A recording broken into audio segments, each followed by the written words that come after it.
There'll be spectacle, there'll be fantasy, there'll be daring do and stuff like you would never see. Be a movie. Yeah, we're gonna be a movie. Starring everybody And me. There'll be heroes bold, there'll be comedy, and a lot of fuss that ends for us real happily. Be a movie. We can watch it all develop. Starring everybody. And me. We'll take the world and set it on its ear. Come on, join in. We're gonna start right here. And we are going to start right here. Hello, you are listening to a Radulich Broadcasting Premier Podcast Triple Feature. I'm your host, the mandated reporter, and frankly, I'm mortified, Mr. Mark Radulich. And tonight on the marquee is everything, don't you understand? Everything, everywhere, all at once. A film by Daniels. We'll also be talking about Spiderhead, starring Thor, otherwise known as Chris Hemsworth, currently on Netflix. Why do you lie to the people, Mark? And finally, shut up, disembodied voice. And finally, from HBO Max, yet another remake of the classic Father of the Bride, this time starring an all Latinx cast. Please featuring, don't do that. Featuring Andy Garcia. What? Sorry, that disembodied voice that you hear behind Cthulhu, who is running for president, is my co-host with the most, the host of Damn You Hollywood, Mr. Robert Winfrey. Sir, I tell nothing but truths. Don't you understand? Okay. You want to have truth? You want to have a truth discussion? I would love a truth discussion, especially. Do you know with where that's so truthful? Do you know where that stupid Latinx thing comes from? The X-Men? No. It's a ludicrous thought experiment thought up by people who have nothing better to do with their time than complain that languages, in some cases, are gendered. Okay. Can we, if we're going to do this, can I go ahead and say that I chose the phrase or the term Latinx because our good friend and co-owner of this network, Sean Garmer, used it in a tweet he was talking about when he mentioned what a great thing it was as a Latin person himself to see himself reflected in the Latinx remake Father of the Bride. So take a deep breath. Hold on. There's two different things going on here. I was parroting Sean Garmer, our friend, who said he was very happy he felt represented in the movie. For the record, he is the only Latin person I know who uses Latinx. I know everyone else that I know has told me don't do it. It's stupid. Okay. So here's what I'm going to tell you. So he used it, so I co-opted it. That's it. Cultural appropriation right here. I totally culturally appropriated because that's what my culture does as white people. So, speaking of cultural appropriation... Yeah, not like we're responsible for all of Western civilization or anything. Oh, pipe down. By the way, speaking of piping down, I really do want to get into these movies because I don't want to be here all night. I got hot dates to get to. But I was listening back to our review of X-Men Apocalypse. And by the way, you and I could talk 5 hours about absolutely nothing. You might be one of the few people I can do that with, where it's like you could just put any innocuous topic between the two of us, and me and you will just go on forever. And if we didn't have like natural stopping points, like running out of recording time, I have some place to get to. You have some place to get to. It's fucking dawn. We've been at this for 12 hours. You and I could just talk forever, best friend. But so I'm listening to us review X-Men Apocalypse, and there have been you have suffered under me. I understand.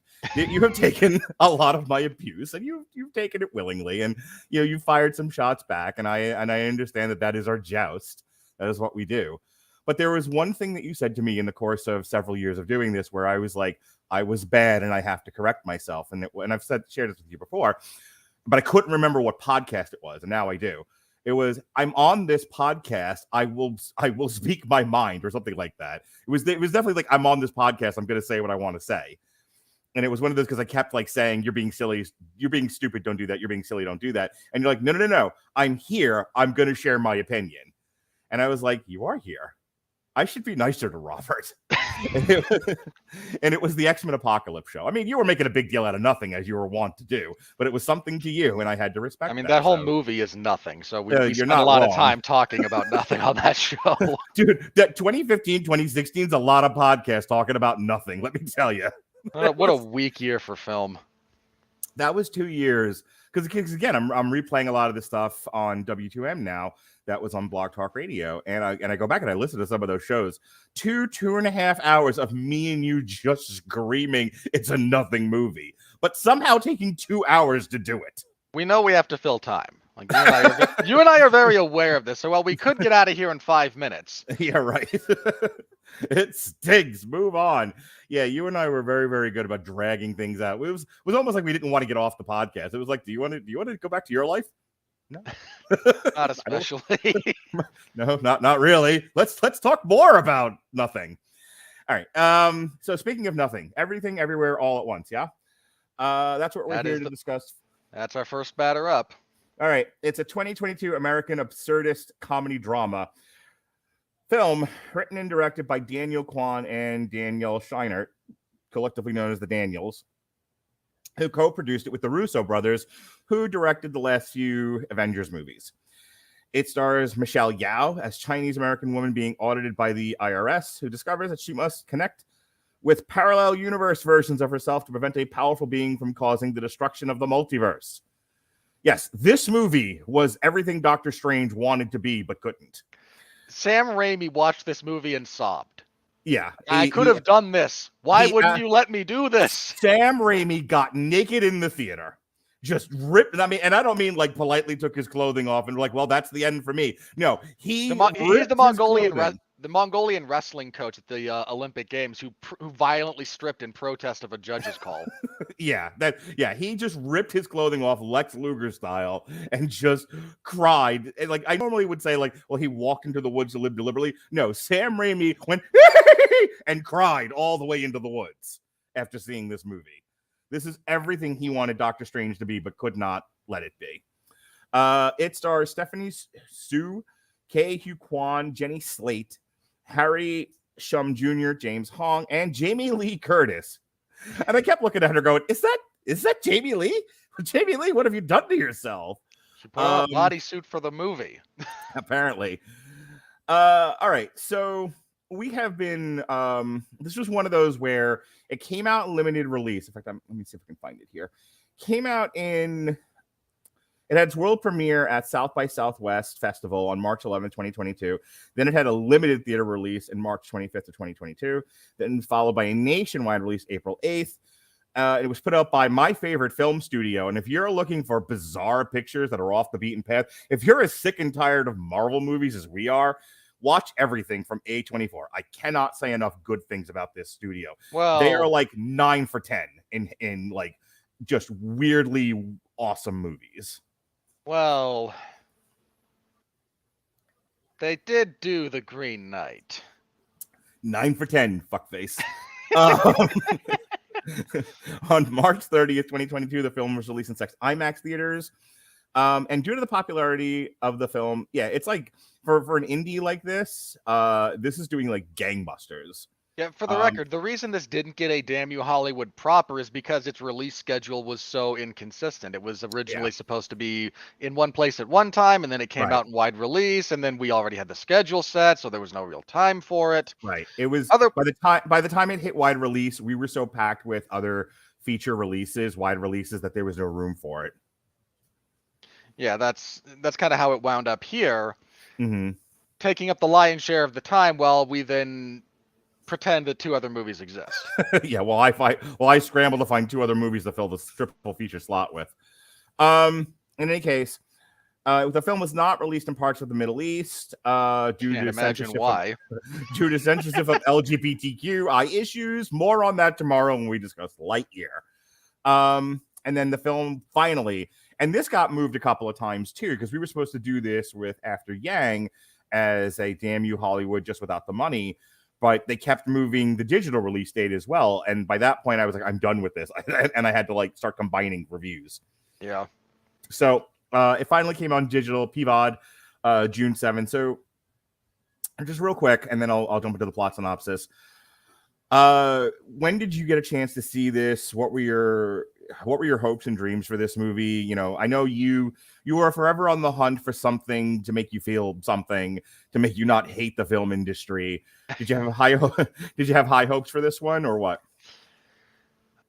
My hopes for this one vacillated a little bit. I saw the first trailer and was both in this movie, when we get to it, is a fundamental contradiction, and I love it for it, for the record. I was oddly curious, but also oddly repelled by some of the tone from the first trailer. Mm-hmm. It started skewing a bit too comedic for me, and I just kind of went, I don't know that I want this to be a comedy. Was it the googly eyes? Yeah. The googly eyes? Yeah, Like, I knew that was going to be like, what are we doing here? Why the googly eyes? It works in the movie, so when you get have proper context, it's genuinely good. Yeah. But I was a little bit awkward, and then a lot of people that whose opinion I respect, even if I don't always agree with it, started saying very good things about it after they saw it. I saw it last week, and right before we got to this, because of course I saw Chip and Dale 2 weeks ago because I forgot exactly when we were reviewing it. Mm-hmm. And again, for that entire review, I'm calling you Dale. So, speaking of nothing reviews, I think movies rather. That's going to be. I don't want to spend too much time on this because we're going to talk about it tomorrow. Yeah. But that is going to be one where I literally just direct traffic and let Alexis and Dave jerk each other off. I have nothing to say about Chip and Dale. It's something of a nothing movie in the traditional sense of the word, but there's a surprising amount of hay to be made there, I think, for discussion. And I'm not as big an animation buff as those two, but I'm enough into it that I caught a bunch of the fun Easter eggs here. So if there's stuff to talk about, but so my expectations were relatively high by the time I sat down to actually watch it. Mm-hmm. And it is both what I expected and very much not. There's some weird turns that this movie takes. Mm-hmm. All right, well, let's talk about those weird turns. Yeah. Again, hang on. I want to read the plot synopsis. Okay. All right. So it's a play in 3 parts. First part is everything, and it's like the longest part of the movie. Evelyn Kwan, 3 parts, but they are not equal. No, not by a long shot. Evelyn Kwan Wang is a Chinese-American woman who runs a struggling laundromat with her husband, Wayman. Tensions are high due to the laundromat being audited by the IRS. Additionally, Wayman is trying to give Evelyn divorce papers. Evelyn's demanding father, Gong Gong, has just arrived from China, and Evelyn's daughter, Joy, has been trying to get her mother to accept her girlfriend, Becky. While at the IRS building for a meeting, IRS Inspector Deidre Barberdre? I don't know. Nurmagomedov. Metaconia. Wayman's personality changes when his body is briefly taken over by Alpha Wayman, a version of Wayman from a new universe he calls the Alphaverse. Alpha Wayman explains to Evelyn that many parallel universes just for the record, let's all be so very grateful they didn't go with the opposite of Alpha. Yeah. Since every choice made creates a new universe. The people of the Alphaverse, led by the late Alpha Evelyn, developed a verse-jumping technology that allows people to access the skills, memories, and bodies of their parallel universe counterparts by fulfilling specific conditions. The multiverse is being threatened by Jobu Tupaki, former Alpha Joy. Her mind was splintered after Alpha Evelyn pushed her to extensively verse jump. Jobu Tupaki now experiences all universes at once and can verse jump and manipulate matter at will. With her godlike power, and you'll be godlike, she has created a black hole-like everything bagel. Literally everything. Yeah, buddy. That can potentially destroy the universe. I'll tell you, Robert, in all of my existential thinking and study of metaphysics, I always knew it would be the everything bagel that would be the end of humanity and time itself. Would not have been my pick, but I can see it. Yep, let's see. Evelyn is given verse jumping technology to fight Jobu Tupaki's verse jumping minions, who begin converging in on the IRS building. Evelyn learns of Wayman's plan to divorce her and discovers other lives where she made different choices and flourished, such as becoming a kung fu master, as you would in this sort of movie, and movie star instead of leaving China with Wayman, who becomes a successful businessman. Alpha Wayman comes to believe that Evelyn as the greatest failure of all Evelyns of the multiverse, has the untapped potential to defeat Jobu Tupaki. Alpha Gong Gong instructs Evelyn to kill Joy to hinder Jobu Tupaki, but Evelyn refuses. She decides she must face Jobu, fuck you, Jobu, Tupaki by gaining the same powers as her. So she verse jumps repeatedly while battling Jobu Tupaki's minions and Alpha Gong Gong soldiers. After the battle, Alpha Wayman is killed by Jobu Tupaki in the Alphaverse, and Evelyn's mind overloads. Okay, that's just part one, everybody. True. Part one ends with the best fake out ever. Oh my god, it got me, man. It legit got me. I was like, "Is this over? Are we done here?" Because bravo, I was in bed watching it, and I almost got up into a standing ovation. Except at the time, my bed was broken, so I'd have fallen right through into hell. But I legitimately was like, "Wow, man, that's some balls on this movie." And then it was like, "Oh wait, it's going. God damn it, we've been here for 3 hours already." We had not been there for 3 hours already, for the record. It's almost a 3-hour movie, though. In total, yes. Part 2, everywhere. Evelyn's mind splinters and she discovers other bizarre universes, including one in which humans have hot dogs for fingers. They had so much fun with this movie. And she is in a romantic relationship with Deirdre, and another where she works alongside a teppanyaki chef who is secretly puppeteered by a ratatouille-like raccoon. She learns that Jobu Tupaki created the everything bagel not to destroy everything, but to destroy herself, and has been searching for Evelyn who can understand her. Jobu Tupaki feels that because there are so many vast universes and unending chaos, nothing truly matters. And Metallica already beat you to that in the 90s, by the way. No. The first movie that you can say talks about nihilism and actually talks about nihilism, you bunch of freaking hack reviewers. How many times do I had to yell at reviewers about, boy, this is a nihilistic movie? No, it's not. You don't understand. Yeah. In other universes, the Wangs are about to lose the laundromat due to tax errors, and businessman Wayman rejects movie star Evelyn after decades apart. Evelyn is nearly swayed to Jobu Tupaki's cause and stabs her universe's Wayman. She almost joins Jobu Tupaki in entering the bagel, but stops when she hears Wayman calls to be kind and have hope. And I think that's a nice message. Always be kind and have hope. Evelyn defeats Alpha Gong Gong. But it's a nice message. I don't think it is, though. I think society has moved so far to one direction that be kind and have hope in its simplicity is just hard for people to do. Like it's harder than people think since it's a simple concept. But moving on. Evelyn defeats Alpha Gong Gong and Jobu Tupaki's fighters by using her multiverse knowledge to find what is hurting each of them and gives them happiness. Evelyn reaches Jobu Tupaki and tells her that she's not alone and that Evelyn will always choose to be with her despite everywhere else she could be. Meanwhile, in a parallel universe, take a drink, everybody, Evelyn confronts Gong Gong and reconciles with Wayman and Joy, and Wayman convinces Deirdre to let the Wangs redo their taxes. Jobu Tupaki initially rejects Evelyn, but returns to her and they embrace. Part 3. All at once. Shortly thereafter, the family's relationships and lives have improved. Becky is now regarded as part of the family. Wayman and Evelyn share a brief romantic moment for the first time in a long while, and they return to the IRS building on a second chance to file their taxes. As Deirdre talks, Evelyn's attention is momentarily drawn to her alternate self and the multiverse before she grounds herself back in her home universe. All right, Robert, I know you were chomping at the bit here, so let's kick this baby around, shall we?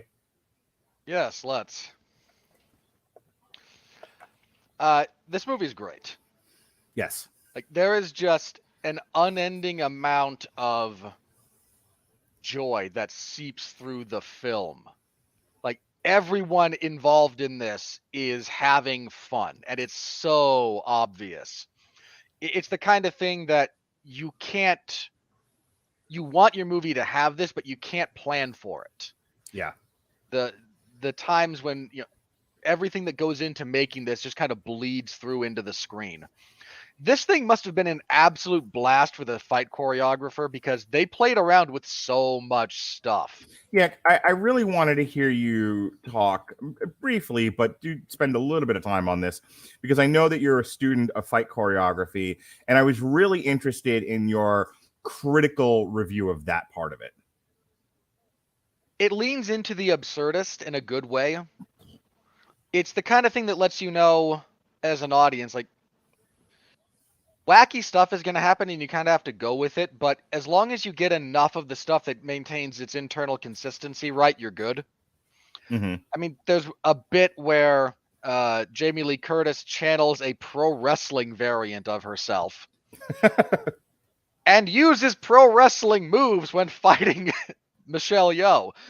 Mm-hmm. Like, she goes for a backbreaker at one point. There's a drop kick, and it's absurd. I mean, pro wrestling is I cover pro wrestling. I watch entirely too much of it. It's dumb as hell, but as long as you keep everything internally consistent, it kind of works.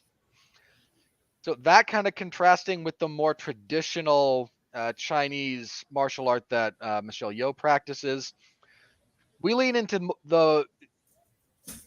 One of the things that makes this so great is because they're drawing from all kinds of different inspiration, you get all kinds of different stuff. You get prop fighting. At one point, she channels a sign wielding variant of herself and uses the muscle memory with that. That is a great scene. So there's a It's bunch great. of so we talked about this. I was actually thinking about like Daredevil and some of the other stuff that we've watched where we paid special attention to the fight choreography. That's one of the things that we highly criticize when we do these reviews is there's fighting for fighting's sake, and that gets kind of boring unless you're really into the minutia of fighting. But then there's ways of doing it that's super creative, super colorful, very fresh and vivid. So what this movie does, and it's one of the standout things about it, is that there's cuts to what's happening in another universe that she's using the muscle memory of to where she's actually fighting. So you get this really, really fun, creative, almost Marvel-esque, but I don't say Marvel-esque to say, oh, it's not good fight quality choreography. It's more of Marvel does go out of its way to try to present these things in a way that hasn't been done before. They don't always succeed, but at least they try. And They here, used to try. well, they used to try. Pre-Endgame, they tried. So there's a scene, just as an example, where she's using the sign to take on as a shield to take on this group of guys that's surrounding her, this group of minions, and it's great. It's so fun. It's like it's so creative the way that they do it, and you go like, yeah, I totally see that being effective. It was, film is a medium to be seen, which sounds like an obvious thing to say, but I feel like that's a concept that gets neglected or taken for granted. You want to see visually stunning and interesting and engaging action on screen. That's what that scene is. All of that and then some. Yeah, that's great. I like the gimmick that they have where we're trying to find absurdist little ticks in your current timeline that will let us vault your consciousness to other universes. Like, that's a great gimmick for how you want to proceed with something like this. Mm-hmm. In addition to it, being just a goldmine of comedy, they do enough with it to have it make sense. I mean, the fight in the office when, for the record, the first time Jamie Lee Curtis shows off that Auditor of the Month trophy that she has, like, I laughed because, of course, it looks like a butt plug. And, like, which is, again, like, it's a funny thing, like, oh, it's the IRS, of course, they're going to give you the shaft. Right. Then they actually pay it off in the most literal way possible during a fight scene. So we're not going to do a full Rotten Tomatoes thing, but I do want to point this out because these are both A24, and it just made me laugh when I saw it. I was curious to see where this ranked among critical ratings on Rotten Tomatoes for the year. It is tied at 95% fresh, but it's tied with another A24 movie. It's tied with X. Okay. And they are 70 and 71 out of 91 rated movies. So only like 20 more movies, I think, were rated higher on the tomato meter than, including Top Gun Maverick, rated higher than X and Everything Everywhere All at Once. I mean, so if you get nothing out of this review, you should at least take away that this is very much worth your time. Oh, this is a fabulous movie. Again, the last thing on the fight choreography, they play around with so much fun stuff. Like, they do one where she taps into the musculature of a version of herself that trained only her pinky fingers. And they have so much fun with that. Like, if you think about the how important blocking major weapons is and controlling your opponent's offense, if you actually have to worry about something as small as a single digit being that dangerous, it's actually kind of terrifying. If you think, I could just worry about somebody's fist. But I mean, look at what it'll do to you if you just have to worry about someone's fingers individually when you can get poked in the eye. If you can do more with something than that, then yeah, like they have so much fun with it, and it's great. The acting is all great. God bless James Hong at like 90 something, still out here as a great actor. So every time I saw him, all I could think about was Big Trouble in Little China. And here's the crazy thing about that. I think that was deliberate. Probably. I no doubt. Hang on. In the following way, like Michelle Yeoh plays essentially a version of herself in an alternate universe where she's a successful film star. Because Michelle Yeoh is a successful action-oriented martial arts film star. There's a degree of meta commentary in this film that is sublime. So yeah, James Hong is Lo Pan half the time. It's so. I kept waiting for Kurt Russell to just walk on screen and he's like, like I'm standing here from the Pork Chop Express and just go through his entire Jack Burton fucking routine that he does. I'm shocked they didn't cut to an alternate universe where that was a thing that happened. Like, how funny? Kurt Russell would have been down for it. I was even better. How funny would it have been, and how meta had they cut to an alternate universe where Michelle Yeoh is Jack Barton?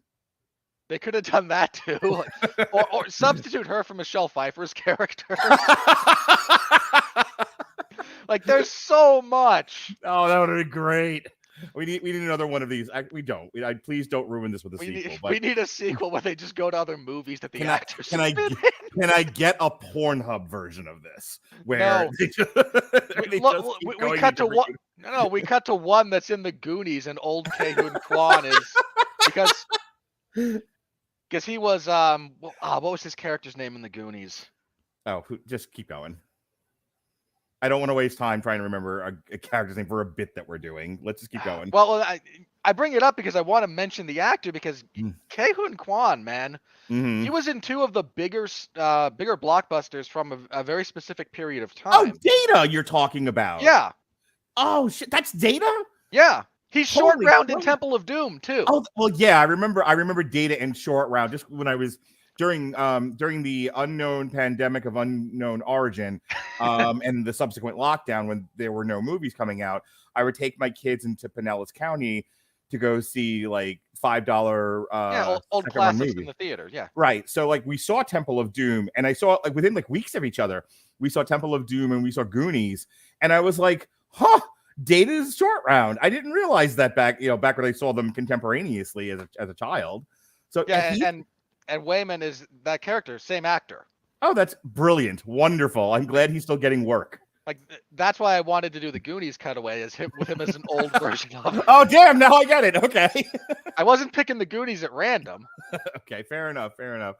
A couple more things about this, and then we do need to move on to the other two movies. Like my point there was Kei-Hoon Kwan, his ability to shift, like, it's not easy to turn on a dime the way he does, going essentially playing alternate versions of himself, and he does it so effortlessly. Like, he's kind of the unsung hero in terms of the acting of this thing. He is great. Subtlety in performance can sometimes be a lost art because everything gets dumbed down for the widest audience possible, and the widest audience possible sometimes doesn't pick up on subtlety. So the widest audience possible got to the bit where they're just rocks on a planet where life wasn't necessarily conducive and went, huh? Right. So it's fun to see a movie like this where you get the actor again. I can't remember if he pronounces it K or Key, but go with K for the sake of argument. Okay, Kei-Hoon Kwan. Like, so he's playing somewhat of a foppish, sort of like back-broken. Henpeck. Hang on. Henpeck. Not. They showed him Raymond from Everybody Loves Raymond and said, "Do this, but Chinese." Right. Okay, so we'll go with henpecked for the ease of conversation. He's playing this henpecked male, but he's doing it in such a way that you can still be sympathetic towards him. You see his point of view. He's not somebody you want to see get his ass kicked, or somebody that you're. Oh, and he's so easily could have been. Right. But that's the point that I'm making. We're sitting here doing a review of this movie. What makes this movie so good? It's not just the fight scenes, though those are great, and that's certainly one reason to watch this. The performances in this hit a pitch of subtlety seldom seen in modern film. Like, if you're trying to figure out, I want to be more of an art film person, what should I watch? You should watch everything everywhere all at once. Yeah, this one. He said eloquently. Because it really is a study in subtle performance in a movie that frequently gets bombastic at times and is visually very silly at times. I kind of like the fact that also Everything Everywhere All at Once almost operates as a parody of the multiverse film concept without going the Mel Brooks Zucker road where it's overtly silly. There's two ways to there's essentially two ways to parody a concept like this. One of which, as you mentioned, is the over the top, kind of Mel Brooks style, which is great. So for people listening, we do actually have an audience tonight. So like Airplane, Hot Shots.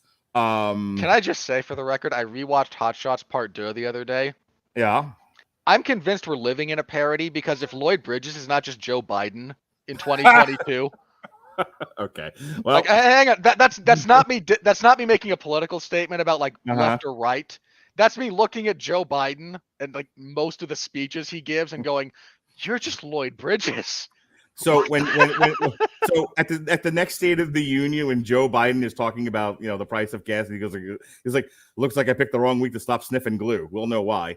That's I just got serious similar vibes. It struck me so profoundly in that moment. If we went from the most absurd throwaway prediction The Simpsons ever made to living in Hot Shots. That's the state of contemporary reality. Moving on. Though now I want like Ted Cruz or somebody to just walk on camera and goes, "This is where my drinking problem started," and right in the face.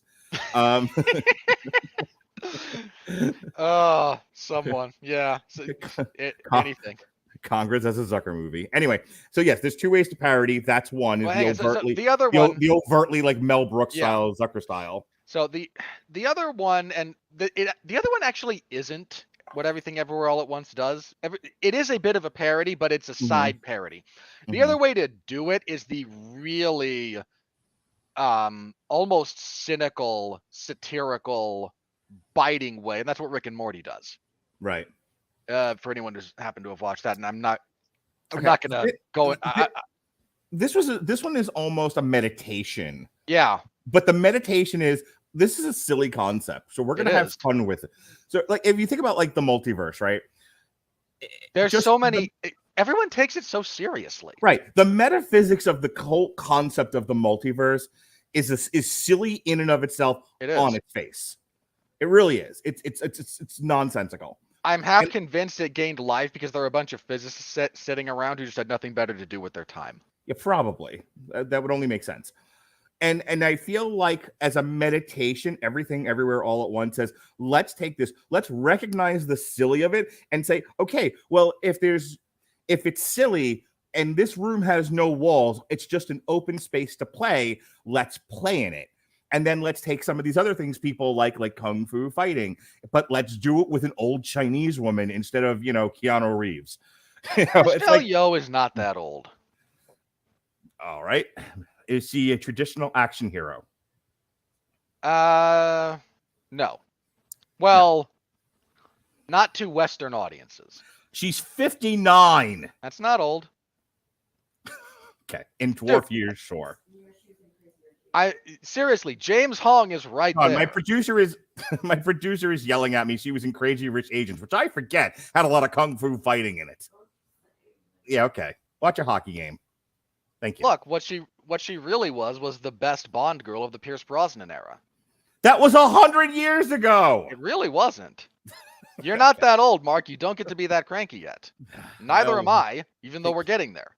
Get off my lawn.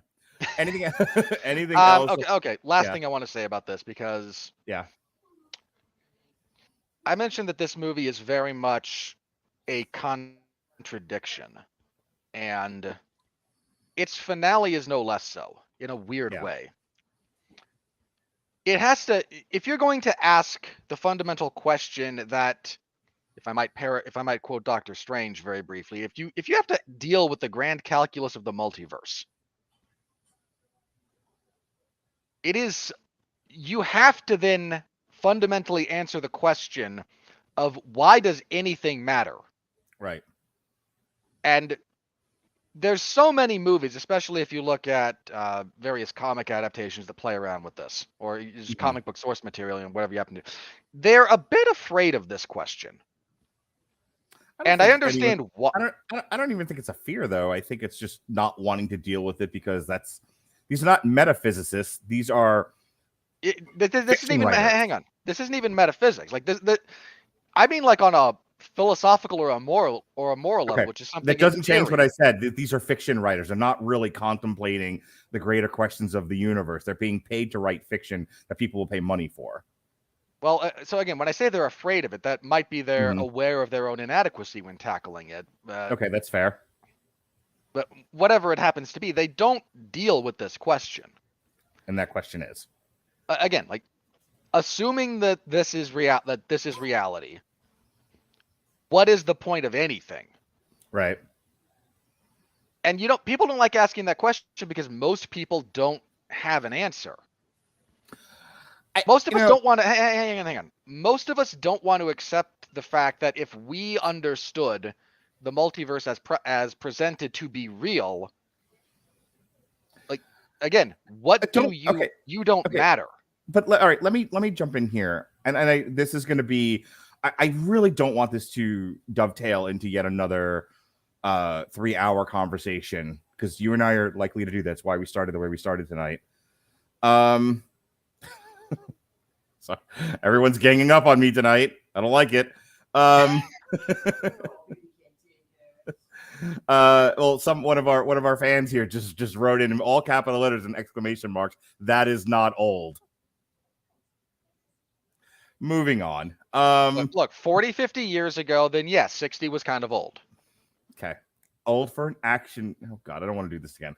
I don't want to do Jupiter's Landing or whatever the hell, whatever show it took us 3 hours to talk about because we got into a 2-hour discussion about the death penalty. But we solved the problem at least. I think there we did, and I think the question of like why are we here? What is the meaning of life? That's really what you're sort of dancing around. No. Why does anything matter?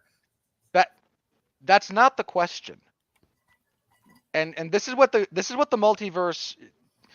Poor writers of the multiverse think positing the existence of the multiverse asks that question. It really doesn't. Okay.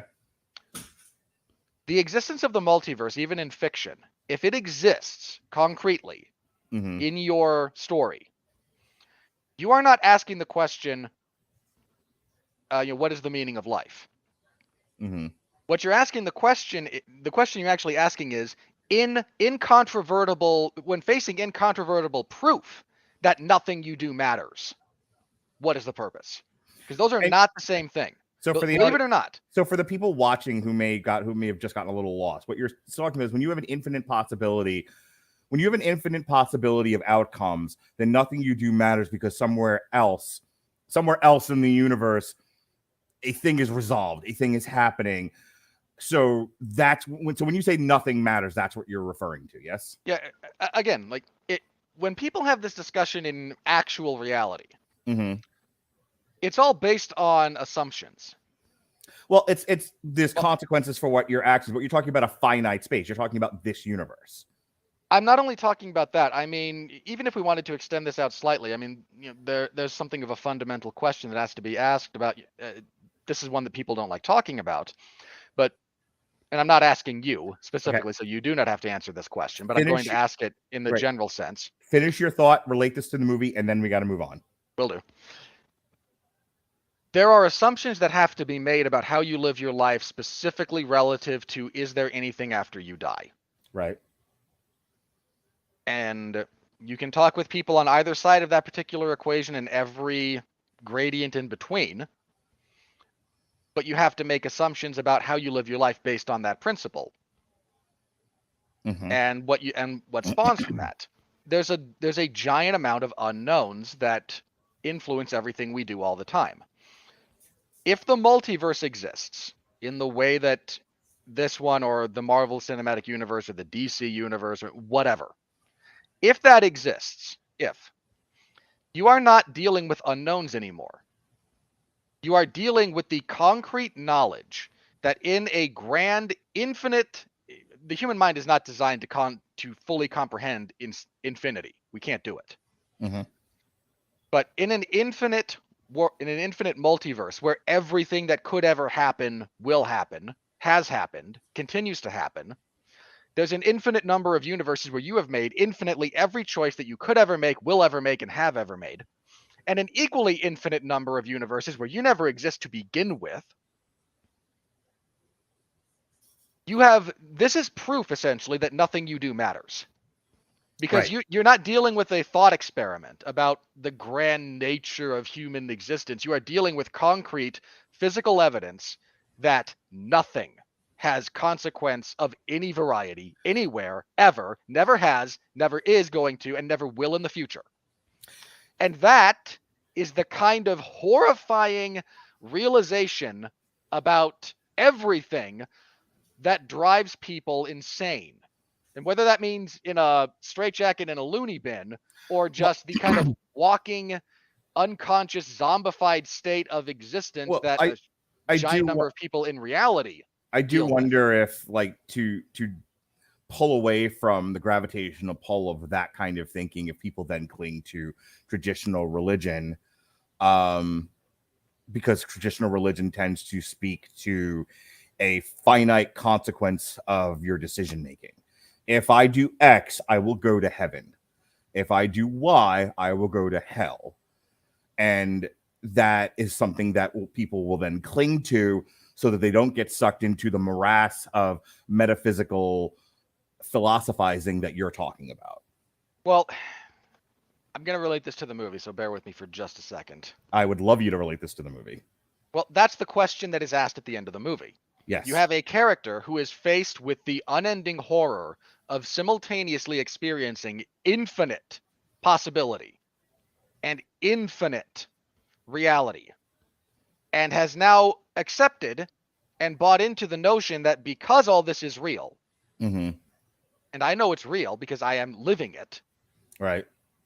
and we've proven it scientifically before that the only thing I can do that matters, and you see this with people who engage with in violent nihilism. And I know this because I flirted with that philosophy for a while, especially when I was in high school and seriously depressed. The only thing I can do that matters is an act of destruction to end my pain. Yeah. And and that's generally nihilism. If you go violent nihilism, it explodes outward before it turns inwards, and this is where we get this is the philosophy, believe it or not. They don't know it necessarily, but a lot of school shooters fall into this category. And it is that kind of, like, again, this not just hopelessness, but this violent rejection of everything that explodes outward. That's largely what caused I might use this phrase without potentially turning people off. That's what caused the tragedy of the 20th century. Like, there's never been a more destructive, violent, cataclysmic 100-year period in human history than 1901 to 2001. Right. Well, just the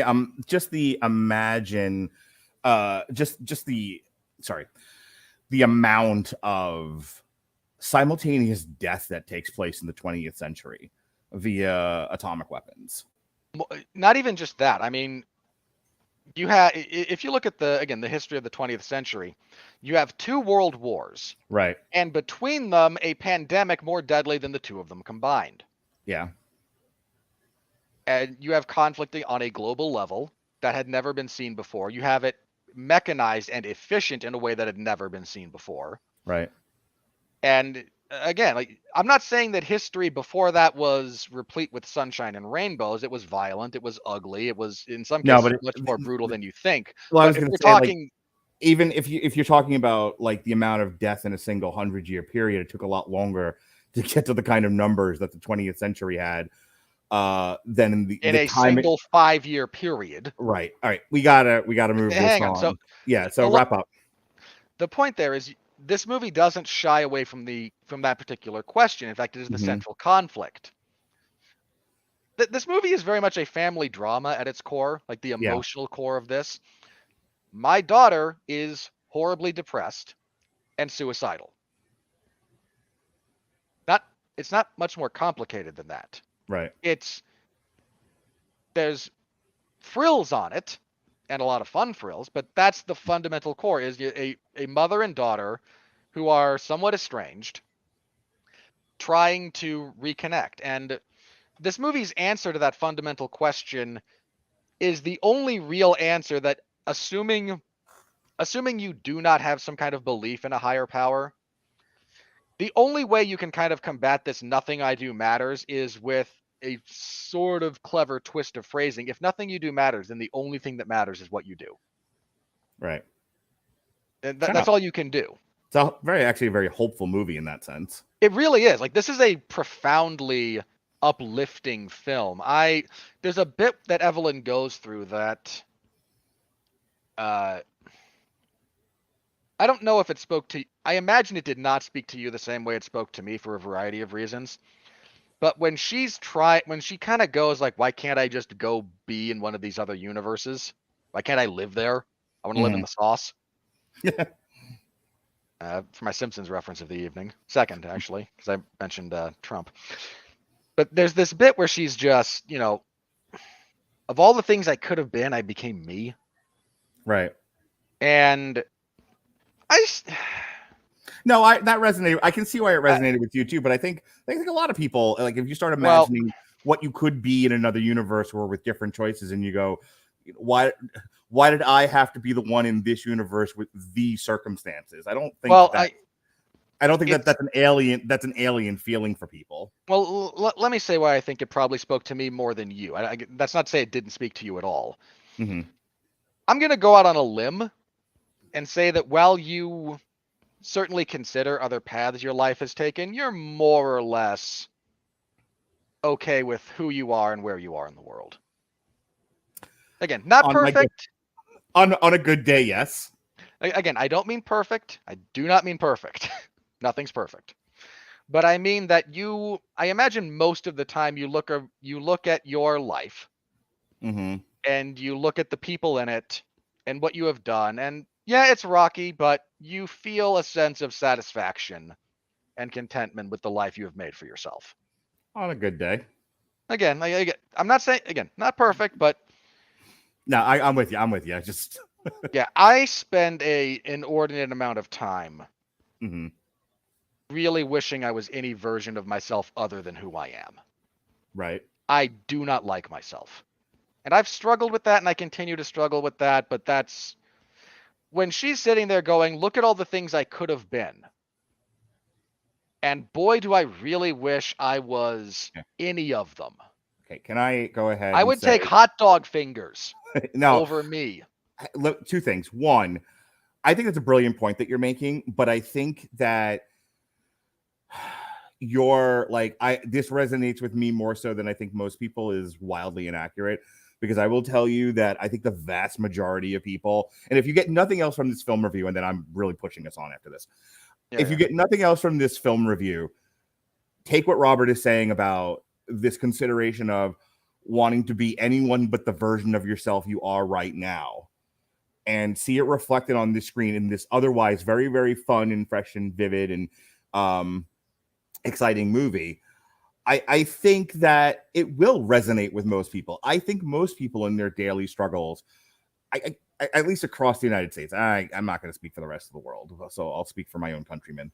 I think most people in Canada, hi Andrew, I think most people in the Western world do struggle day to day with the choices they've made in their present life and wishing they were anything else. I don't think that that's necessarily alien to you.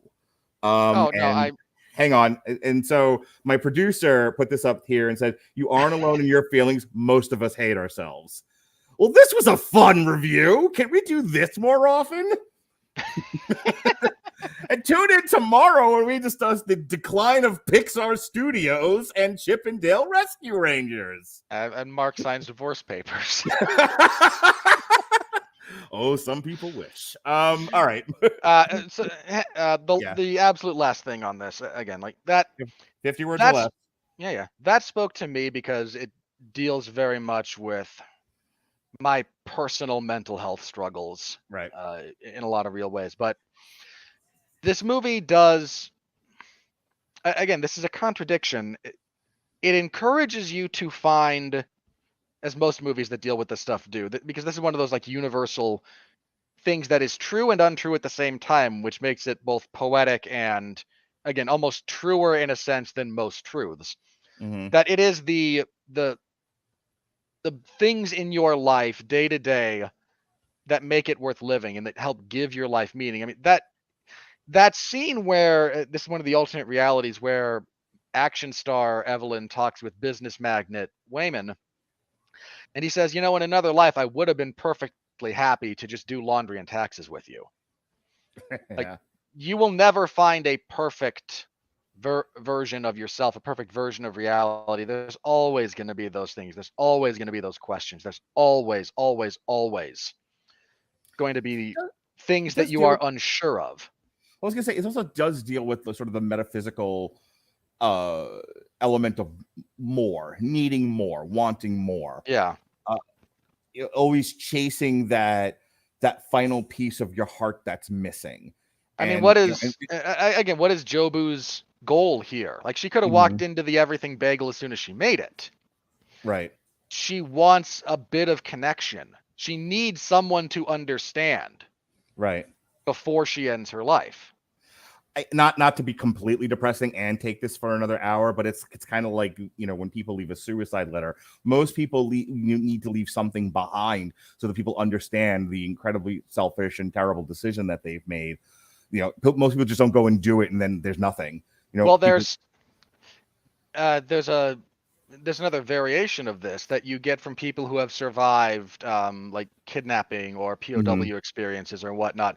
When they think they're going to die, almost universally, they think one of the things that goes through their head is no one will know. Yeah. And it does speak to that intrinsic desire, I think, for all humans to be seen in some way, to acknowledge, sorry, this is just how I relate to things. Please don't, we're having a nice discussion, so don't take this as an opportunity to kick me. But, right. I was thinking about the Under the Bridge song by Red Hot Chili Peppers, where the opening is, sometimes I feel like I don't have a partner. Sometimes I feel like I'm my only friend. And then he starts going into, it's a city, starts talking about Los Angeles.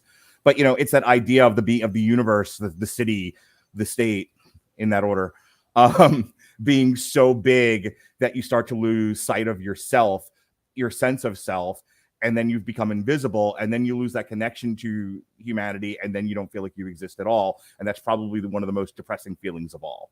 To live in this life, to be flesh and blood, to be a living, breathing thing, and to feel like you don't exist because you are not seen.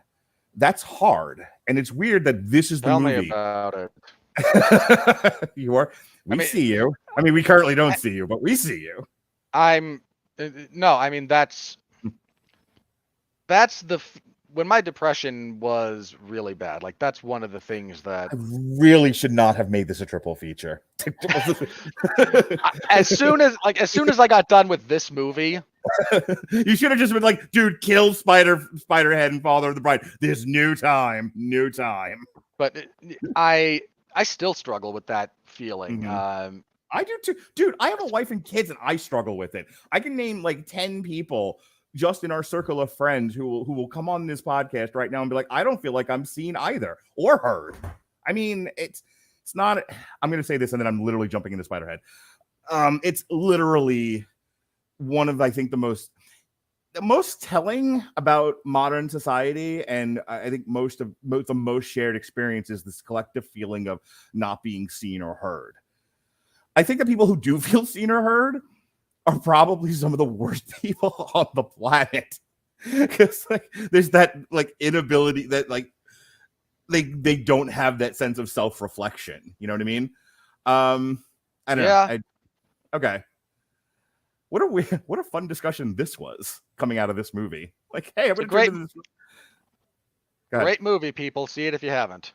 Yeah, it's absolutely an outstanding. Hey, 95% on, right up there with X, the movie about a porn shoot that turns into the Texas Chainsaw Massacre. One of my other favorite movies of this year. A24, baby. All right, and now for a movie that sucks and will generate zero discussion. Is everyone ready? Let's talk about Spiderhead. Go, Robert. This is the last movie and a little bit of history for those of you who are tuning in. Hang on, my producer wanted to put a. You can hear me. Like, why are you? Okay, I'm just curious. My producer.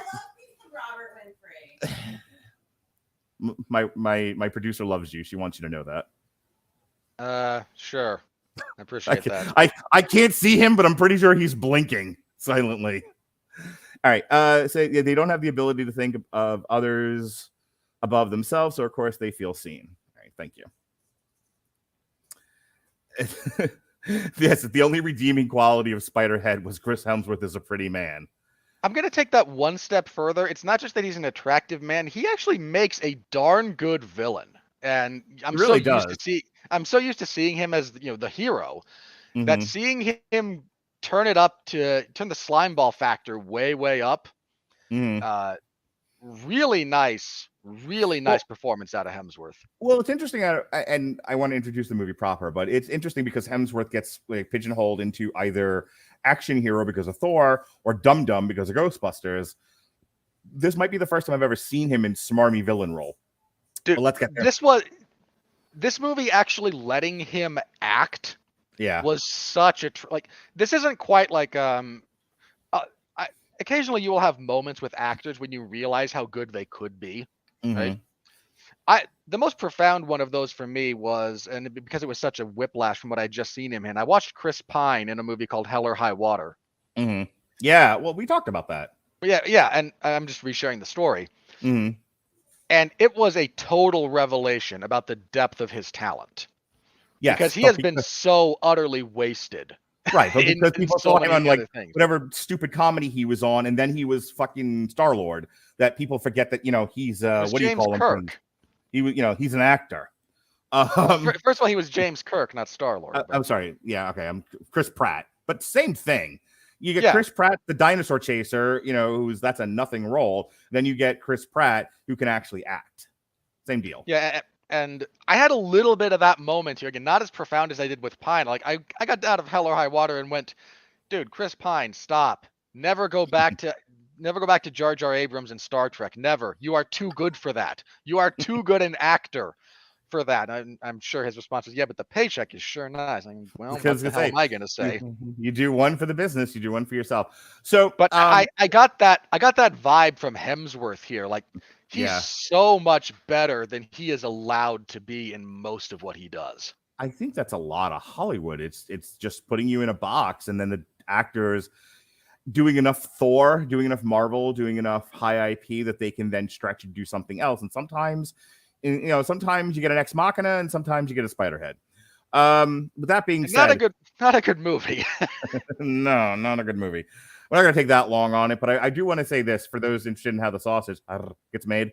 So a year ago, we were climbing out of the morass of the backlog of films, and over a year ago, about a year and a half ago, before Godzilla vs. Kong came out, movie theaters had reopened the September of 2020. It opened with New Mutants and Tenet. But nobody was going, and a lot of theaters and a lot of markets were still closed.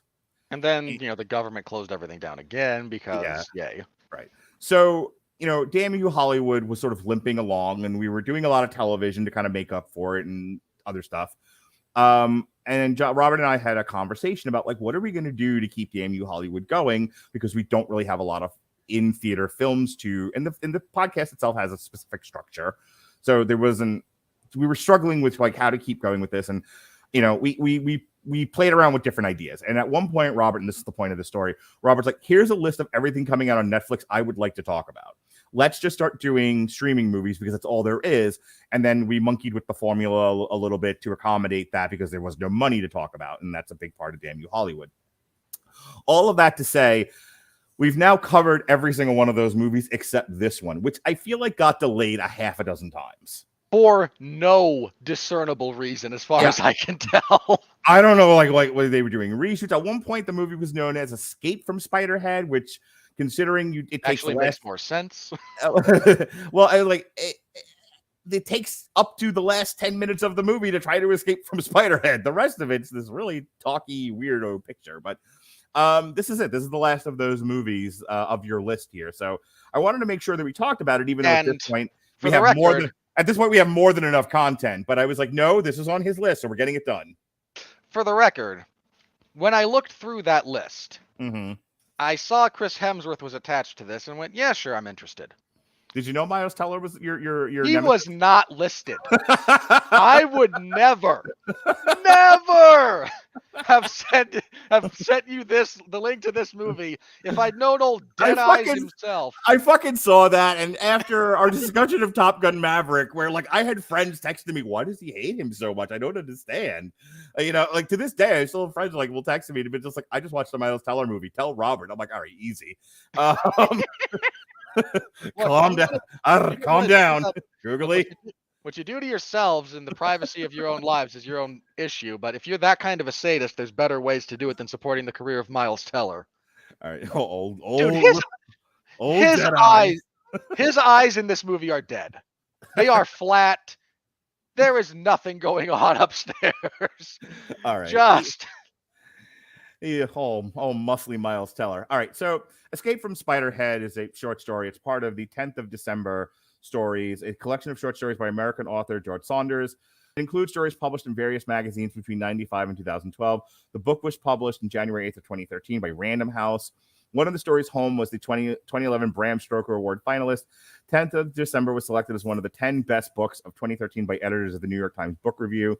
The collection also won the 2013 Story Prize for short story collections and the inaugural 2014 Folio Prize. So the original story was published in the New Yorker in 2010. It was called Escape from Spiderhead. And that is what they've adapted into this feature movie, directed by Joseph Kosinski. Joseph Kosinski, known for, he directed Top Gun Maverick, believe it or not. He did. He directed Tom Cruise. And I rewatched this movie recently, believe it or not. I would kill to get this movie re-released because it would be great in 2022, but I believe he directed Tom Cruise in Oblivion. He did. And Tron Legacy. Not Tom Cruise, though. So, you know, I mean, Top Gun Maverick is currently sitting at like one of the highest reviewed and highest grossing movie of the year. Yeah. So Joseph Kosinski, you know, batting 500 here this year because this is terrible. It was a screenplay written by Rhett Reese and Paul Wernick. It stars the aforementioned Chris Hemsworth, who's also a producer, old Deadeyes, Miles Teller, and Journey Smollett. The human loading screen, yeah. Miles Teller. Yeah. Principal photography took place in Australia in 2020. It debuted in Sydney in July 11th, 2022, and was released on Netflix this past weekend on June 17th. It's mixed reviews, to say the least. All right. That was enough of an intro. Let's just get into it. Spiderhead is a state-of-the-art penitentiary experimenting with the effects of research chemicals. The test subjects, technically prisoners of the state, are volunteers for the project, aiming to reduce their sentence time. The program is overseen by sympathetic and hospitable Steve Abnesti, along with his assistant Mark. The prisoners have their own rooms, do chores, and are free to roam without guard supervision. It's kind of like Oz, but without the ass rape. The subject goes through daily that we are subjected to. The subjects go through, you know what I've always wondered. The subjects go through daily test runs of various drugs, all of which alter their emotions. You know, I quoted, true story. I quoted that line in my intro to a UFC event. You know what I've always wondered?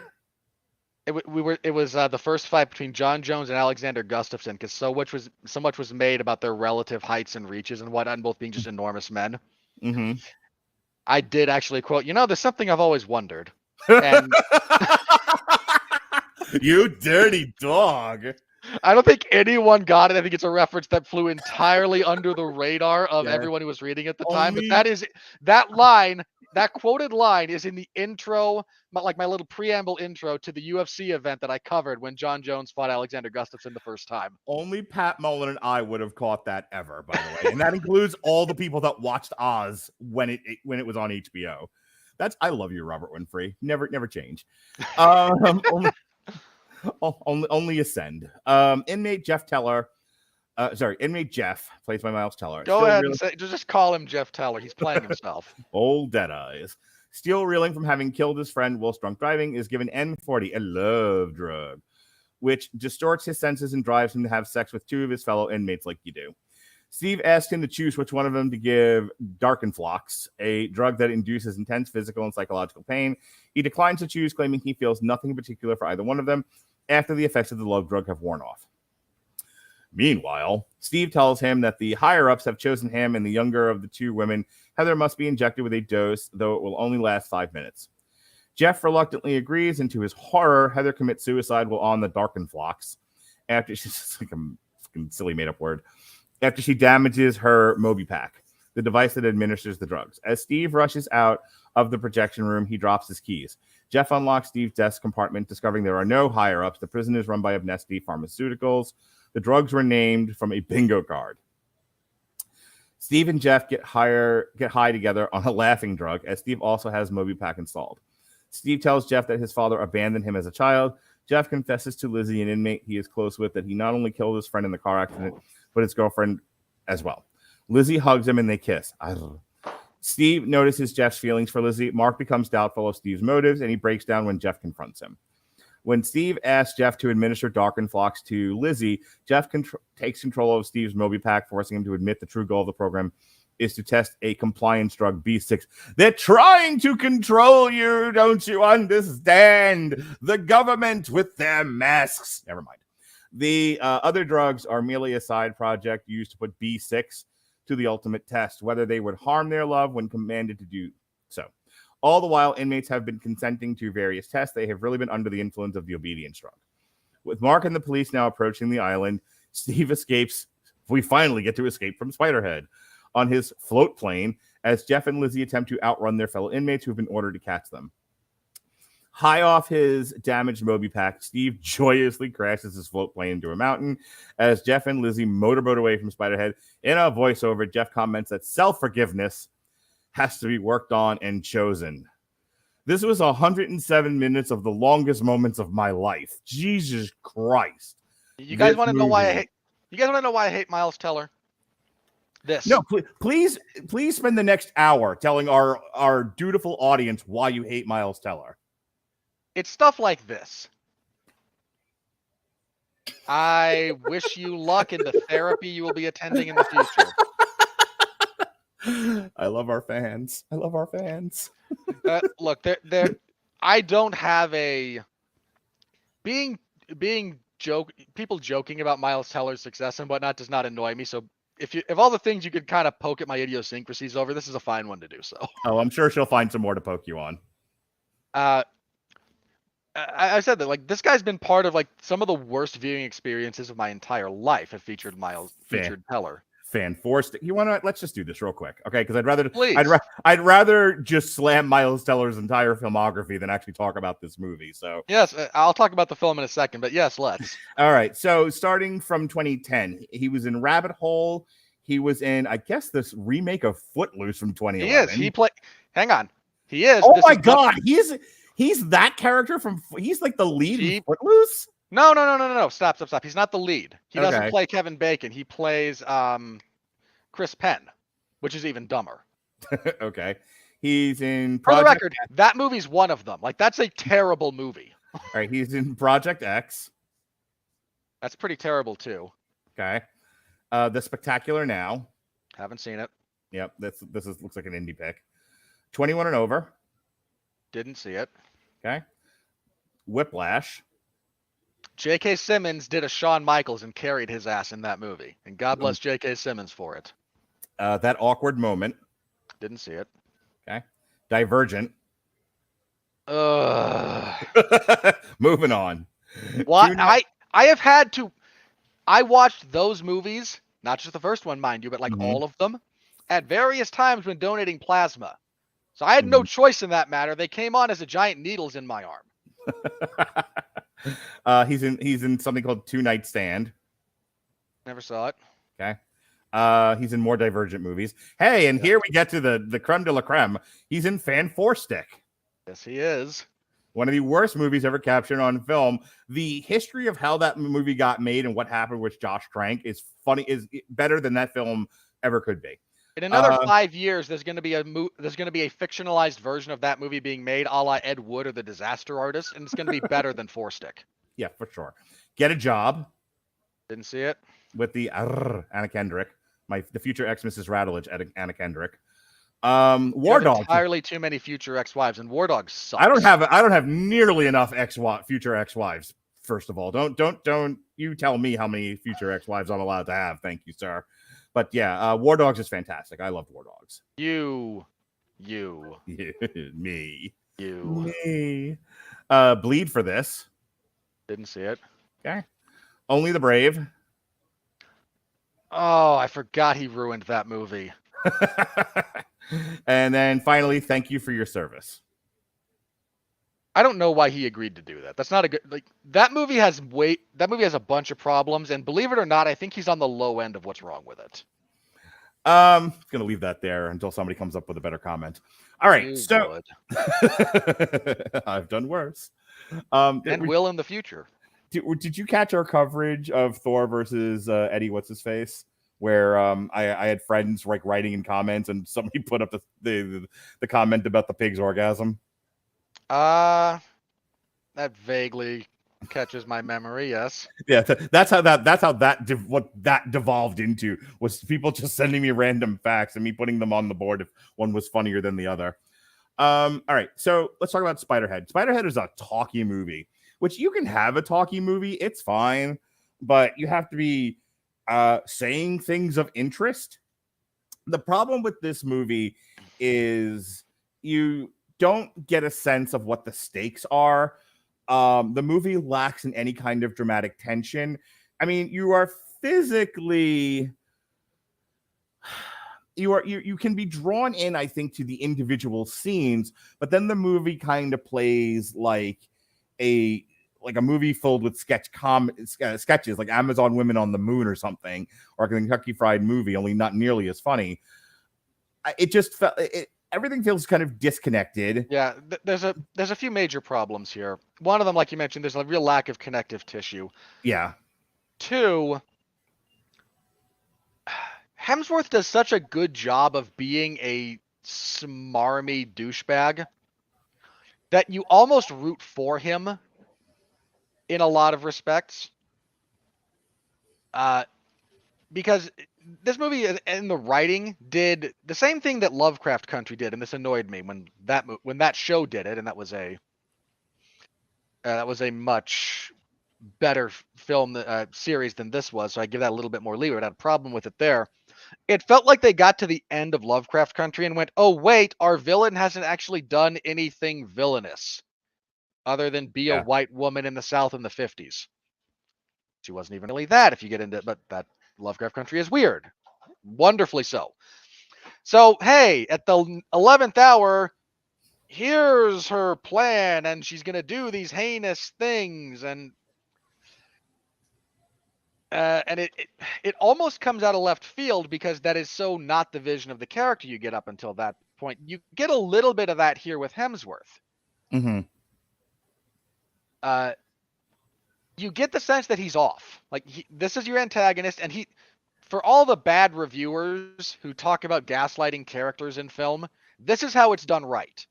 Like, he does a marvelous job of twisting you around to his way of thinking with his words in ways that a lot of other dialogue writers and whatnot just can't even come close to. It's really, really good. Yeah. But you almost do kind of wonder and I think the movie realized, I think in the writing process, they kind of realized that we've toned this down in some respects, so we don't actually have the genuine ethical question that is theoretically being presented here for present. So he has to do terrible things in order to be the villain at the end. And so, by the way, you guys should have been free a while ago. And I banged my head into the wall because that's not how that works. And he goes off the rails at the 11th hour to try and justify his villainy, his villainous role in the narrative structure. Yeah. And it doesn't quite work. The real downside here is that this is what they're fundamentally dealing with. There's several bits of questions where Miles Teller tries to make a statement, and it's the obvious rejoinder from Hemsworth is not said because the writing here is not actually smart enough to deal with the question he would pose. Like Teller talking about, no, what about free will? And the obvious response is, I've been making you dance like a puppet this whole time, and you want to talk about free will? What is free will other than chemicals? But of course, they can't say that because they want you to empathize with the position that Miles Teller is taking rather than Chris Hemsworth. So this is a story that thinks it's so much smarter than it is, and it's a real problem. This movie comes across as very smug. Like, look at us talking about chemical engineering and utopian design and all of these high-minded ideas, and you're just doing it badly, and it cheapens the entire viewing experience. I mean, the only saving grace for this movie is I genuinely believe this is Hemsworth's performance, which is top notch. Like, good on him for elevating this. You don't do a whole lot with your setting. You don't do a whole lot with your premise. You talk too much without saying anything of value. Your lead protagonist is a box of hammers. There's just an empty skull. There's just nothing here. There's a germ of an idea that's been explored better and in more compelling ways in so many other stories. Yeah. There's nothing here. Yeah. The only so unless you like Miles Teller engaging in simulated Hollywood sex. I mean, that was a fun scene. If you like that sort of thing. But here's the only thing I'm going to say about this, and then we can just move on to Father of the Bride. The biggest problems I have with Spiderhead is if you want to have a meditation on free will versus control, you have to present it in a way that deals with the consequences of those things as they happen on the movie itself.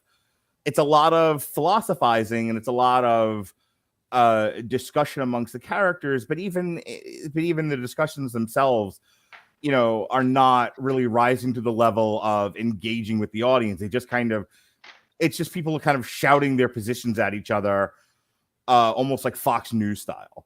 And I don't get anything out of that. Plus, you're in this.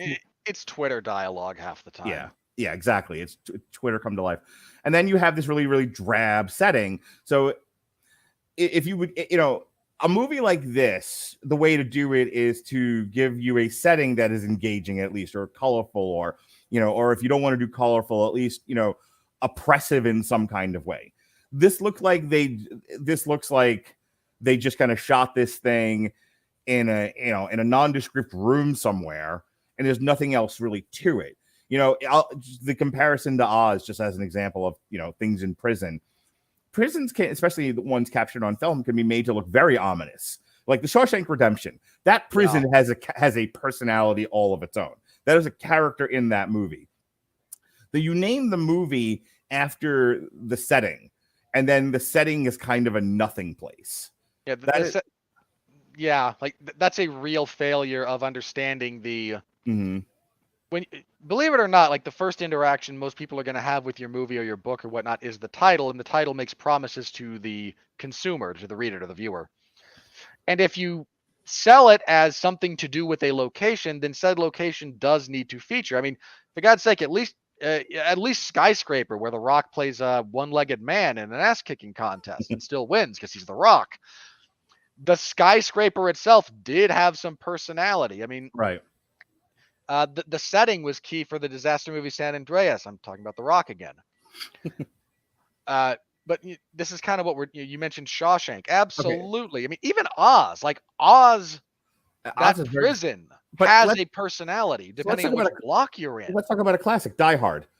I mean, Oh yeah, there's a lot that makes Die Hard what it is, but it's nothing without the building in and of itself. That building is a critical element in how that movie plays out.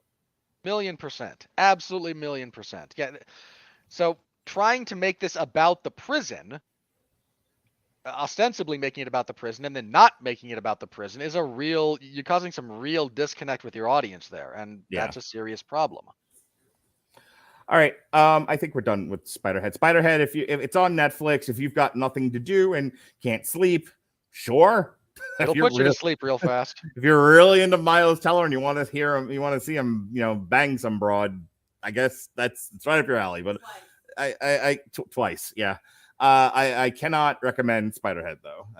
Not great. Yeah, absolutely not.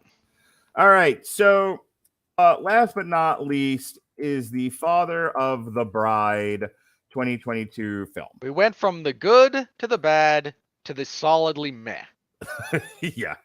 Father of the Bride is a 2022 American romantic comedy film directed by Gaz Al-Azraqi. Gaz Al-Azraqi has made a bunch of stuff nobody in America has ever seen. It happens. It's a lot of not English stuff here. Not an English title in the bunch. Moving on. You don't want to try and pronounce some of his movies? Not even a little. Based on the 1949 novel of the same name by Edward Streeter, the film stars Andy Garcia, Gloria Estefan. Come to your body, let me do that conga. No, you can't control yourself any longer. Adria Ariona, Isabella Merced, Diego Boneta, and Chloe Feynman. It is a third filmed version of the story after the original 1950 film and the 1991 remake. It was produced by Plan B Entertainment and was released on June 16th, the day before Spiderhead, on HBO Max. I think the Steve Martin version of this is still the best version of this story, for the record. Yeah. So I think people are most familiar with the Steve Martin version. I think there was a sequel to it, wasn't there? Father of the Bride Part 2, where Diane Keaton and Steve Martin's daughter, Diane Keaton plays his wife, where the mother and daughter are pregnant at the same time. Yeah. It's actually pretty. All right. So, still with me? Yeah, there you are. your brother cheering me on here. All right. Raise your hand if you want to hear me mispronounce a bunch of Spanish names. I will do so at the end of the review. I am not raising my hand. I'm not asking. I already know you want me to do it, but that's so that you can. No. I don't want you to do it. I'm just giving you grief about it. I don't need to hear you butcher another language. All right. Well, Alex, we have one hand from Alex already. Let me put this up on there. The actual original, I guess the 1951 version, according to my producer, thinks that was the best one. But I'll tell you. I will entertain the argument. Mm-hmm. I will maintain that Steve Martin's version is the best, but the original is very, very good. And if you haven't seen it, it's definitely worth your time. Yeah. Alrighty. So I threw this one on here. I was curious about it. I actually didn't realize that it was a Latin X remake. I just there was a whole don't you sigh at me, sir. Seriously, that entire thing springs up because there's a bunch of morons with too much time on their hands going, well, should language be gendered? Never mind that every romance language in the world does this. French does it, Latin does it, Italian does it. Okay. Anywho, Portuguese does it. I knew nothing of this Father of the Bride remake. It was on a list of films that I was monitoring that were coming to HBO Max. So it was around the same time as this one. When I had to revamp my schedule, I was like, I need a third film here. This one looks good. And I think you never know what's going to be a part of the conversation, the cultural conversation going on social media. You never know what film is going to, like Don't Look Up, for example. It's one that we covered. We talked extensively about. It's funny to bring up Don't Look Up now because that's an Adam McKay jam, and we're actually going to be talking about his new series, Winning Time, this Thursday. Myself and Jason Teasley. It's just you never know. Did he unfairly characterize one guy as a villain? Did he? You'll find out Thursday. I know he did. I need you to tell the audience. I'm not saying which one. I'm just okay. Did he? Did he unfairly recast a real person as a much worse version of himself for the sake of drama? There may be a character in this who's the real life person's not going to be happy about his portrayal. And should sue. Anyway, the point here being, you just never know which one of these streaming movies is going to capture culture, collective imaginations, and which ones are going to be forgettable. Like we talked about Cheaper by the Dozen, and that sent you off into a tizzy, but no one was really talking about it. But occasionally something does come up, like Don't Look Up, and you're like, oh, hey, we should watch this. People are talking about it. So I figured we'll check out Father of the Bride. How bad could this be? I ended up watching this with. For the record, it's not bad. It's just. It's solidly meh. It was you could not get a more forgettable film than this. Yeah, this is almost 2 hours total. Yeah, and it's way like too long. It's one of those movies where I think, and we'll get into the plot of it in just a second, but this new Father of the Bride is one of those where if you're not like a film snob or anything, you're just looking for something to watch on TV. There are other worse ways to spend your time than watching this one. This was this was a casual watch on the couch, and when it was over, I had some thoughts as I was watching it, which I'll talk about in a second. But I think overall, I was like, okay, well, we watched it now. On to the next thing. It definitely sits firmly in the center of easily digestible content, easily producible and digestible. It's not just digestible. This is utterly disposable. Maybe that's even a better word. It is meant to be observed and then tossed aside. Yeah, this is not going to be on anyone's like year-end, oh my god, must-see list. But that's a lot of what streaming media is now. It's just content for the sake of content, and we've only said that on every podcast for the last 2 years. That's true. Renowned architect Billy, played by Andy Garcia, and his wife Ingrid, Gloria Estefan Herrera, are a Miami-based Cuban-American couple with 2 daughters. 2. Recent law school graduates Sophia, Ariona, and rebellious aspiring fashion designer Cora, Isabella Merced.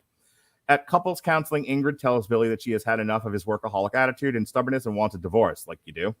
Their counselor tells them that their daughters right away. Ingrid tells them to tell their daughters right away. Ingrid wants to announce it later that day after Sophia arrives for a visit, but Sophia first announces that she is engaged to be married to fellow lawyer Aiden Castillo, played by Diego Boneta, and that they want to marry in 1 month. Billy and Ingrid agreed to keep their divorce a secret until after the wedding. Billy is hesitant about Sophia's nuptials and her desire to move to Mexico with Aiden to work at a nonprofit instead of remaining in the United States. The two further disagree as Billy wants a big traditional Cuban wedding, while Sophia and Aiden want a smaller ceremony. Meanwhile, Sophia asks Cora to make her wedding gown and her bridesmaid dresses, disgruntling their eccentric wedding planner, Natalie Vance, played by Chloe Feynman. Aiden's wealthy father, Herman, Pedro Damian, and the rest of his family arrive in Miami. Hernan and Billy disagree further on the cost and scale of the wedding. Hernan offends Billy by offering to pay for what Billy cannot afford. Hernan throws a lavish engagement party. This constitutes like the big conflict of the movie on his yacht instead. Herman also obtained a lavish mansion on Miami Island and offers to hold the wedding there, causing a shouting match. It's like a lightsaber duel, but Latinx. But the kind of thing you want to desperately fast forward through because it doesn't serve any purpose. Yeah. Between him and Billy, who admits, you know what it reminded me of? When Nikolai Volkov used to sing the Russian anthem in the middle of the ring. Yeah. It was like that level of carny, you know what I mean? Who admits his dislike of Aiden and the Castillos. Billy appeases Sophia at her dress fitting and confides the divorce to Aiden at the latter's bachelor party. A storm warning threatens the upcoming ceremony. The families proceed to the wedding rehearsal, where Cora overhears Billy talking about the divorce to his cousin Junior. It immediately breaks the news to the rest of the guests. Sophia is disgusted by her parents, and Aiden have been hiding it from her, but reconciles once more that her father agrees to push through with the wedding. The stormy night, the Herrera family spend the night together. The next day, the weather has cleared, but the storm has collapsed the only bridge to the wedding venue and has destroyed much of the setup. The Herreras and Castillos pull their resources to throw the wedding last minute at the Herrera home, because of course they do, with Natalie officiating. Sophie and Aiden marry with Billy's full approval, while Billy and Ingrid rekindle their romance. All right. I'm just going to start the conversation here, and then we can... Here's another use for Father of the Bride. It's a good palate cleanser after Spiderhead. Sure. There's a lot of things that would be an appropriate palate cleanser after Spiderhead. Yeah, like a broomstick to the head. Anyway. I was gonna make a much darker joke. Anywho, I'm gonna go right off and tell you what my initial like negative reaction to this movie was. So you and I have talked about the portrayals of men, fucking men, in theater, in cinema, and it's usually negative. It's kind of the thing that my grandmother used to talk about with like the portrayal of Italians, where it's like they're either dummies or mafia. Like there's no in between. And I feel like Father of the Bride in making Andy Garcia the focal character, where he has to go on this journey of self-discovery and find out that, you know, there are ways to connect with his family and be a better version of himself so that he can both give and receive love and keep his marriage together that is on the verge of falling to pieces when we meet him. And his great sin in life was that he worked hard. Yeah. like that, yeah. Like that's it. That's what the movie tells us at the beginning. Like when that initial scene where he's in therapy with his wife, I remember just turning and looking at Melissa. I'm like, why is this the great sin of men right now? Is that, God forbid, you work hard and take care of your family, and maybe you work a little too hard and you're a little, too much into what you're doing, but God help you that you didn't pay enough attention to your family at just the right time. That's it. Fuck right off. It's like divorce, everyone leaves you. You just sit in a cold, dark room forever just being a man. Like, it is really? It is the worst of all. If I might just for a moment, if you are not financially successful to a certain level, you are going to struggle to find someone who wishes to be with you. Yeah. This is a thing. I mean, there's that terrible like bit of online dating advice that someone had to have like the 3 6s. Yeah. At least 6 feet tall, at least 6 figures in annual income, and at least 6 inches. Feel free to feel free to take from that what you will, but that was a thing that floated on the internet. Hang on. Continue. But nobody wants to. No one wants to. I'm a tumor. No one wants to live with the reality that it takes to be that successful. No one almost no one falls backwards into that kind of success. You work, and that takes time, and that takes energy. Here's what kills me about that. As a man, you are valued by your ability to provide for other people. Yes. I mean, yes, there are other things that go into that as well. Your looks, right? There are, your ability to father children, I think in some cases. But I think it's like the most, when people talk about a potential, when people talk about like a potential man as a mate, the thing... I'll get to it in a second. The thing that everyone focuses on. Thank you to my brother for pointing out the latent hypocrisy in that sentiment. It's true. Hang on, for people, I'll just address it now then. But a man says, "I prefer big boobs," and the entire world explodes. You ain't fucking kidding, Alex. Here's to you, brother.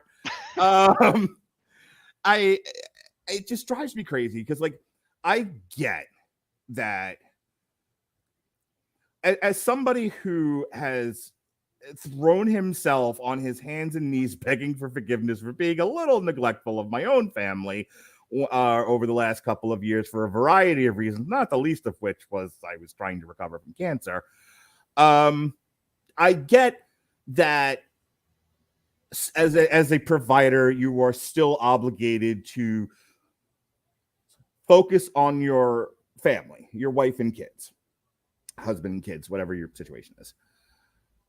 I do understand that, but I think what I'm trying to drive home is my problem with Father of the Bride is that there's no nuance in that discussion.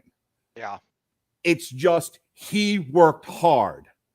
He neglected his family. His family turned on him. He is trying to find his way back to them. That's the whole story. And I'm like, can we not have a better conversation about this sort of thing when the first problem is the expectation is that all man must take care of everybody else, or they are not worthy of being a man?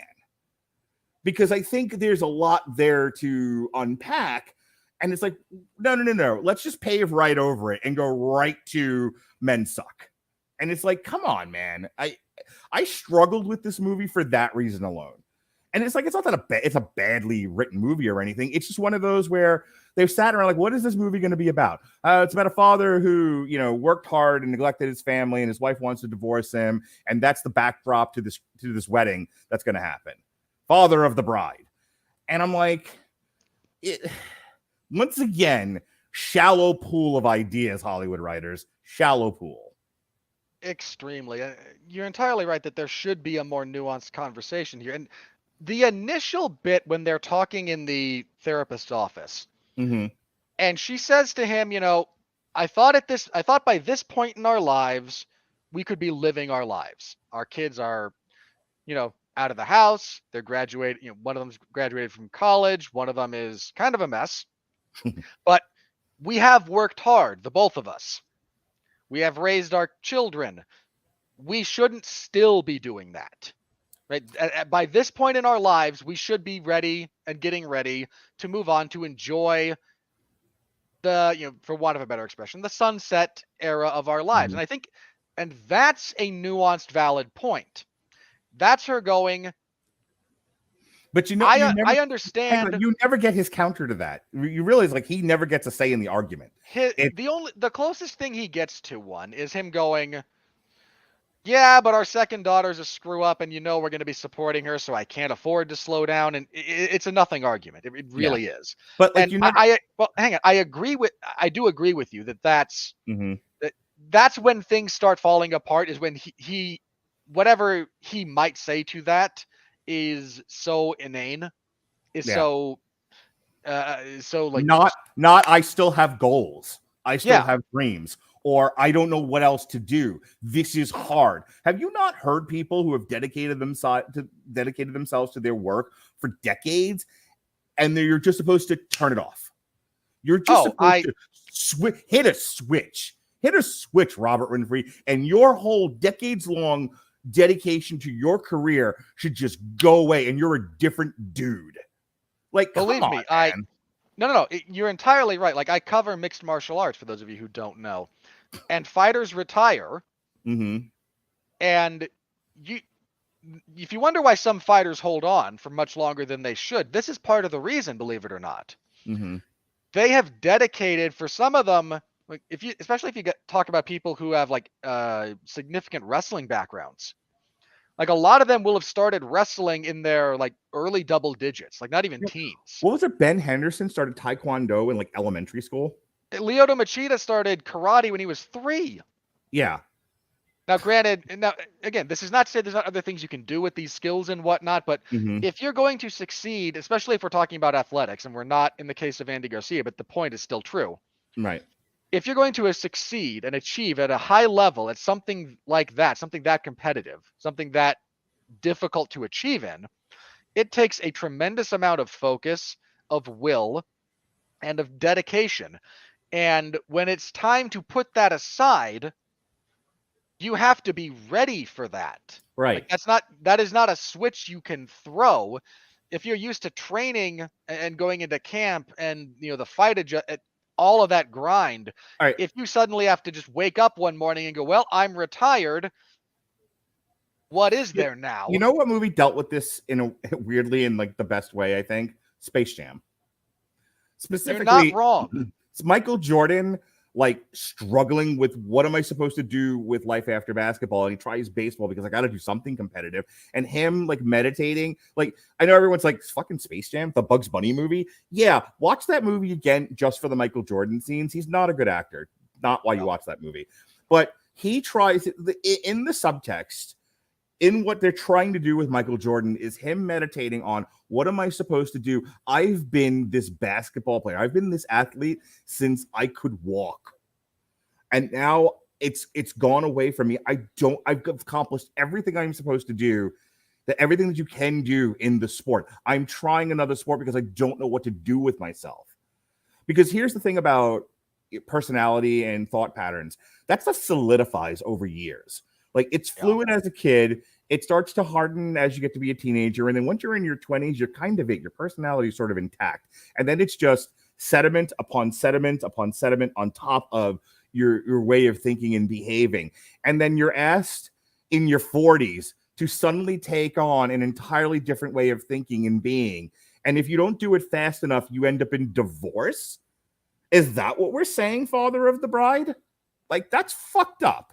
It is. You know? And because the movie wants you to say yes, and Andy Garcia is a bad guy, and he needs to change, and he needs to change like yesterday. And I'm like, boy, does that not take into consideration anything about actual human behavior or feelings? No, it really doesn't. And again, like when her point was, you know, I want to move on to the next phase of our lives together, and I feel like, and you know, what's your hesitance here? And the only problem is her response isn't, she's not asking what's your hesitance. She's a screeching howler monkey going, get over here. And he's going, don't you understand? No. And it's a lost opportunity to have a more nuanced discussion about this. I think you're entirely correct there. And it is a big problem with this film that they just only cast Andy Garcia as the one who's got to change. He's the one who has to learn to meet everyone else. Like, and it's such a missed opportunity because it feels like what we talk about with like the Marvel movies, where it's like the only way to get over is to be completely denuded. It drives me crazy. Like, let's just strip everything about this guy away from him that made him him. And when he's an empty shell of who he once was and a complete doormat, yay, victory. Yeah, it's a real problem. This movie is too long. This movie clocks in at 2 hours. There's not a 2-hour story here. There just isn't. On the positive side of things, if you're going to retell a story like this that's been told several times, you do need to do something with it. And I think they don't go as far as they could with setting and whatnot, but changing the location and setting it against a different cultural backdrop is those are the kind of things that you should change when you do this. Sure. I won't keep doing the Latinx thing because it seems to, you know, as much as I enjoy tweaking your nipples, and I do, I've done it now 2 and 3 times. Look, I think doing a different, you know, the same familiar plot with a different ethnicity. Yeah, I'm all for that. That's fine. Yeah, that's fine. Can I just say, just loosely related to that, the bit where the wedding planner is like, "Hey, flamenco dancing and flamingos," and he's like, "What the f?" Yeah, we're Cuban, he's Mexican, they're Spanish. What are you doing? Here's the thing. The Father of the Bride is not all bad. And if you're not like, you know, sensitive to the current problems of the white man that I am here speaking for, don't you understand? Well, apparently now it's not just the white man, it's all men. Yeah, really. Yeah. Or at least all we here at Radulich and Broadcasting we here at Radulich and Broadcasting Network, you know, are here to represent fucking men. Anyway, so I miss movies for guys who like movies. I'm just gonna say really do. You and your daughter could have so many great evenings together on the couch watching movies for guys who like movies. Hey, Lily, when I'm done with the podcast, we're watching Commando because you need to see men, big meaty men slapping meat and wearing camouflage. Your daughter hasn't seen Commando? No, I have not watched Commando with my daughter yet. You need to fix that. Look, she's do. probably still not ready for Roadhouse. I'm sorry, what now? Should I get Lily at the end of the podcast? No, go away from me, kid. You bother me. I just said, like, she's probably not quite ready to understand the greatness of Roadhouse, but Commando should have been done by now. They didn't do a remake of it starring fucking, Jai Courtney, so I haven't gotten to it yet. Yet. It's coming. Where Jai Courtney is not actually the hero, it's the female pilot that's played by the same pilot from Jurassic World Dominion, who is now the. There you go. Why did I say it? Why did I? Now it's going to become real. I put that out there, and there's some dumbass who's going to think that's a great idea, and I'm just going to have to go shoot somebody. There's a triple feature we need to do. Fucking Commando, Cobra, and Roadhouse. Pat Mullen will be naked, throbbing, erect penis on camera, ready to go. Okay, Camouflage. No nudity on camera, but I am absolutely down. You, me, and Pat can talk those 3 movies any day of the week. We will be here for 12 hours. It'll be a marathon podcast. Worth it. Worth every single minute. That's great. I'm cutting back. Anyway, Father of the Bride. It's like there are, to your point, there were funny parts to it. There were things that I was amused by. And when I got past the Andy Garcia's shit because he worked hard, with no counter argument. I provided a great living for my family and put my daughter through one of the most expensive law schools in the country. You monster! Oh, I am history's greatest monster. Fucking Hitler, dedicated dad. Ridiculous. Successful architect in Miami. I'm on a magazine cover.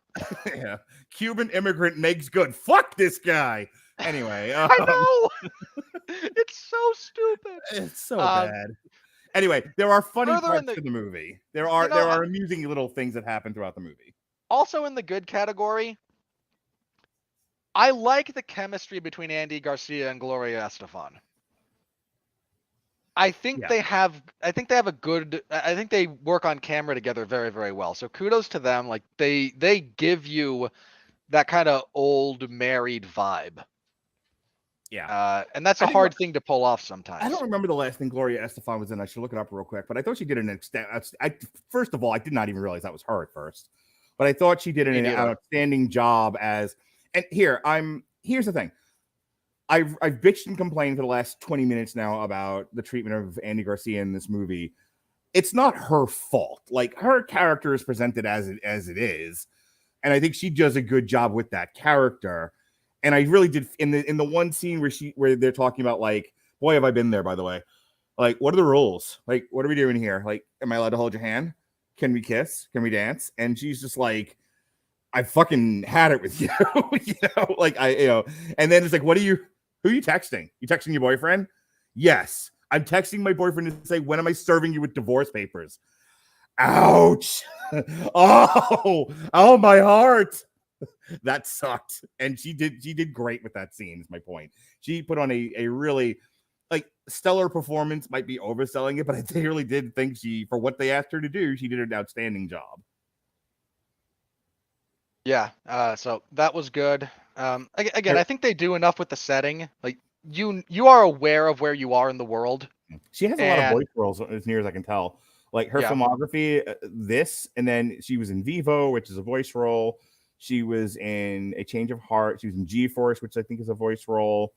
And then, like, not a lot. So it's not like she has a tremendous amount of.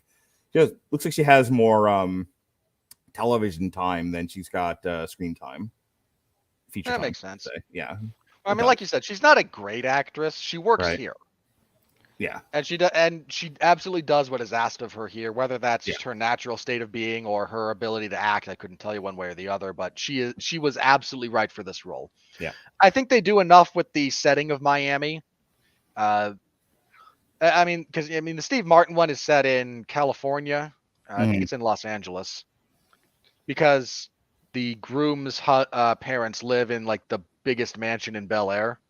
And that's actually one of my favorite Steve Martin lines from that movie is, well, let's go meet the new in-laws. Oh, great, they're in Bel Air. Probably the one shack in the place. And they pull up and, oh, great, no, it's worse. The biggest house. Yeah. Like, the only thing worse than the worst one would be the best. Well, the last thing I'm going to say about this, so that we can end before 2 hours in the hour podcast that I planned, is who knew we had something to talk about? I thought the daughters, again, I'm gonna applaud the screenwriting for this, because the tendency to write the daughters as shrill and awful and kind of like Cinderella's like wicked stepsisters, they managed to pull back from that. Yeah. And I actually think the lead daughter in this was very sympathetic. I understood her point of view. I thought she was earnest.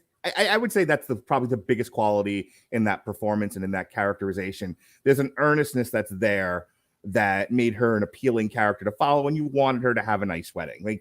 Like as an audience member, you're cheering for her to have the nice wedding because she's not a shithead. And even the mess daughter, you know, gets to have her moment, and there's enough conflict in there to kind of keep it going. It's just, you know, it's this all. I guess it also depends on whether or not this is the kind of genre for you. If this is the kind of thing you like, you'll probably get a lot of out of Father of the Bride.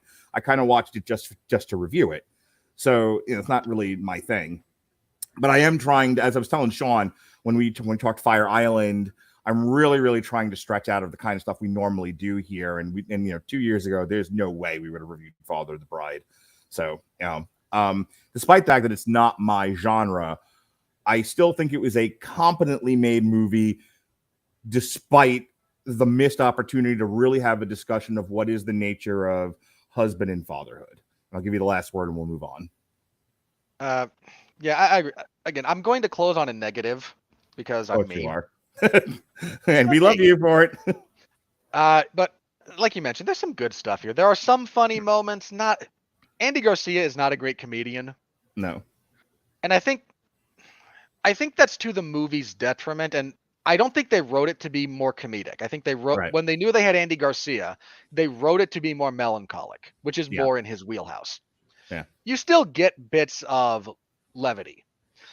You get some moments where the relationships here, apart from the fact that everyone is badgering this poor father, when you get away from that, the relationships between the characters are actually kind of nice. Like you see bits of Andy Garcia and his oldest daughter and how they've bonded. Like she walks in when they're watching a fight that you and I actually called, Deontay Wilder and Luis Ortiz, I believe it was their rematch. Yep. Like they're watching that on the big screen and she walks in the middle of it and he and her immediately just start watching and talking about the fight together. And there's an obvious rapport there for the characters that was able to come across very naturally. So another positive. So the character interactions, when you're not dealing with kind of the overarching theme of, boy, dads suck. I mean, because you even get a little bit of that with like the Mexican billionaire. Fathers and husbands are the worst people. You even get a little bit of that with the there was one little like interaction here that really kind of cheesed me off, just because it spoke to the kind of ethos that this movie was operating under. Yeah. When the like new wife and the ex-wife are good friends, and Gloria Estefan goes, "I thought you two hated each other." "No, we just like to make him think we're fighting over him." And she goes, "You two have reached an enlightened state of being." I just wanted to throw something. Well, Robert Winfrey, as we all know, men are terrible. Like, that's just bad writing. It's not as clever as you think it is. It's really not. Here's a question I want to ask you really quick, and I don't want to spend I literally want to end in like the next 5 minutes, but yeah.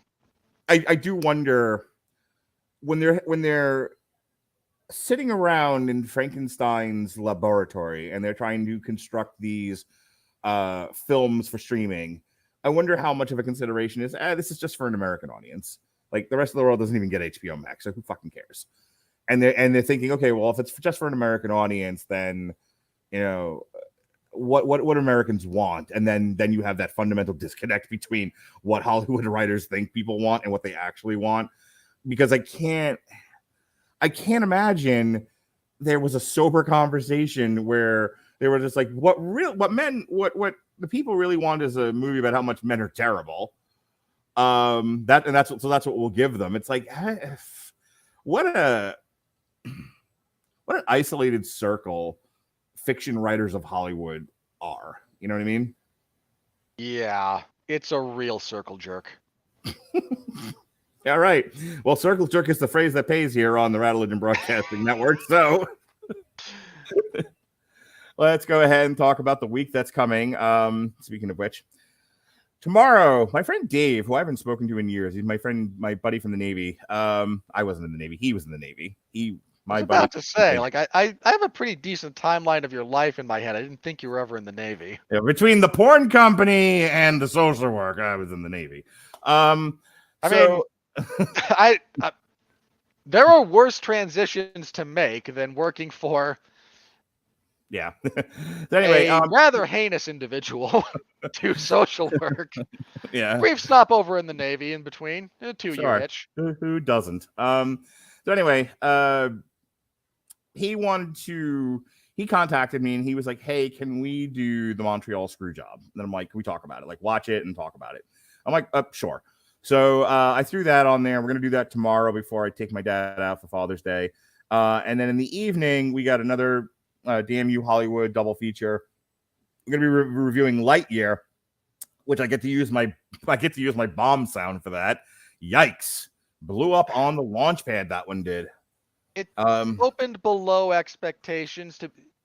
Someone in Disney is going to figure out that you don't have to court disaster like this. Eventually, they've lost enough money.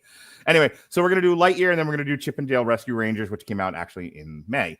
On Wednesday, we've got our Lordy Skeletric dinosaur review that we'll be doing. And then on Thursday, I mentioned Adam McKay before. If you haven't watched Vice or Don't Look Up, you really should. Adam McKay, I enjoy him as a director. Very stylistic, one of the more interesting people out there. He directed and I think produced a miniseries on HBO called Winning Time: Rise of the Lakers.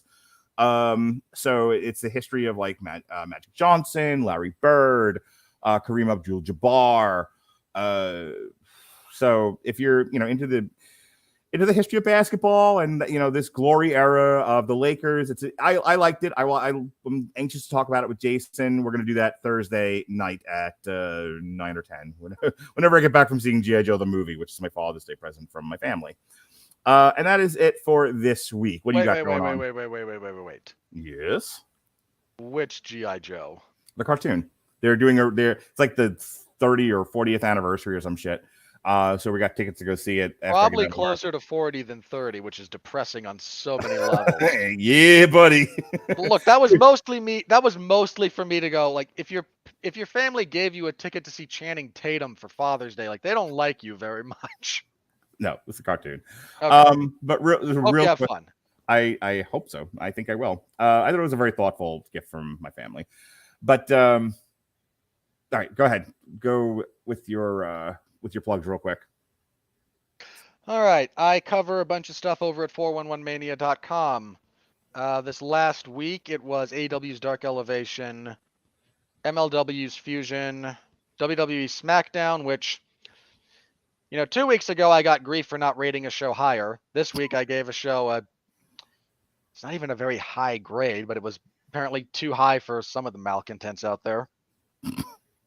Look, if that's what I'm getting, if I get a certain segment that tells me I'm underrating things and a different segment that tells me I'm overrating them, I know I'm about where I should be.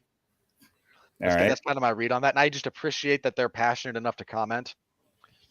I covered UFC on ESPN 37 on Saturday, and boy, was that a night of violence. Tied the record for most TKO finishes on a UFC card with 8. Wow, you shitting me? No. Like, there were only 3 decisions all night. 3 or 4? Mm-hmm. I think there were 4. Yeah, there were 4 decisions out of 12 fights. Or only 3. Hang on, there were 2 women's fights. I think there were 4. Then, yeah, there were a bunch of knockouts. There was 1 submission. So my full coverage of that and my full report on that is in the MMA zone of 411mania.com. If you want to hear me talk about it in a bit more detail after the fact, Sunday, I hosted the 411 Ground and Pound MMA podcast, as I do every Sunday, and I reviewed that. I previewed the upcoming card, which is not as good, and talked about other stuff in the combat sports world, including Artur Beterbiev just murdering Joe Smith Jr. Good grief. Yeah, I wanted to. I was watching the Chip and Dale movie with my son, and I'm like, okay, when this is over, I'll quick jump on ESPN, and it was over. Then I know you're thinking, I'm like, never mind. No. Watch it. It's like a round and a half, and it is Okay. utter destruction. Like, Will I do. mean, shocking. Like, Better Biev is a monster. I also on Sunday evening the podcast was delayed because I got roped into covering Impact Wrestling's Slammiversary, their celebration of 20 years. Mark, of all the times that company has been a week away from utter catastrophe, 20 years later they're still here. That's why it was Sunday, actually, because it was the literal 20th anniversary Can't of knock their the first hustle, baby. event. Can't knock the hustle, baby. 20 years of utter mediocrity. TNA Impact. That is unfair. They have had exceptionally good years. They have had exceptionally crappy years too, but I mean, you can't win them or lose them all, I'll get back to you on that one. All right. Wrap up, man. Hang on. So my full coverage of that is up. My full report for that is in the Wrestling Zone. I'm going to finish typing up my report for AEW's Dark Elevation as soon as we're done here. Then MLW on Thursday, WWE on Friday, UFC on Saturday. And of course, whatever other podcasting endeavors I have that Mark went over.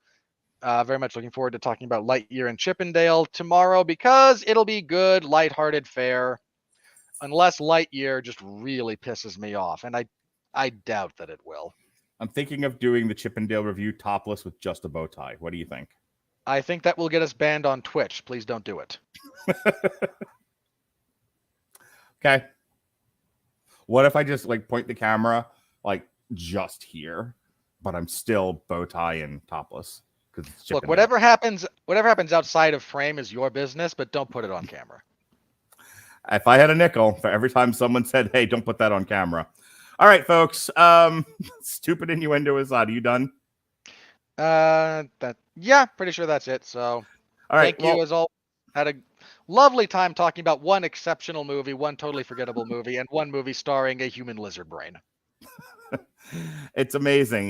This was a 2-hour podcast that I set for an hour because you and I can some talky motherfuckers.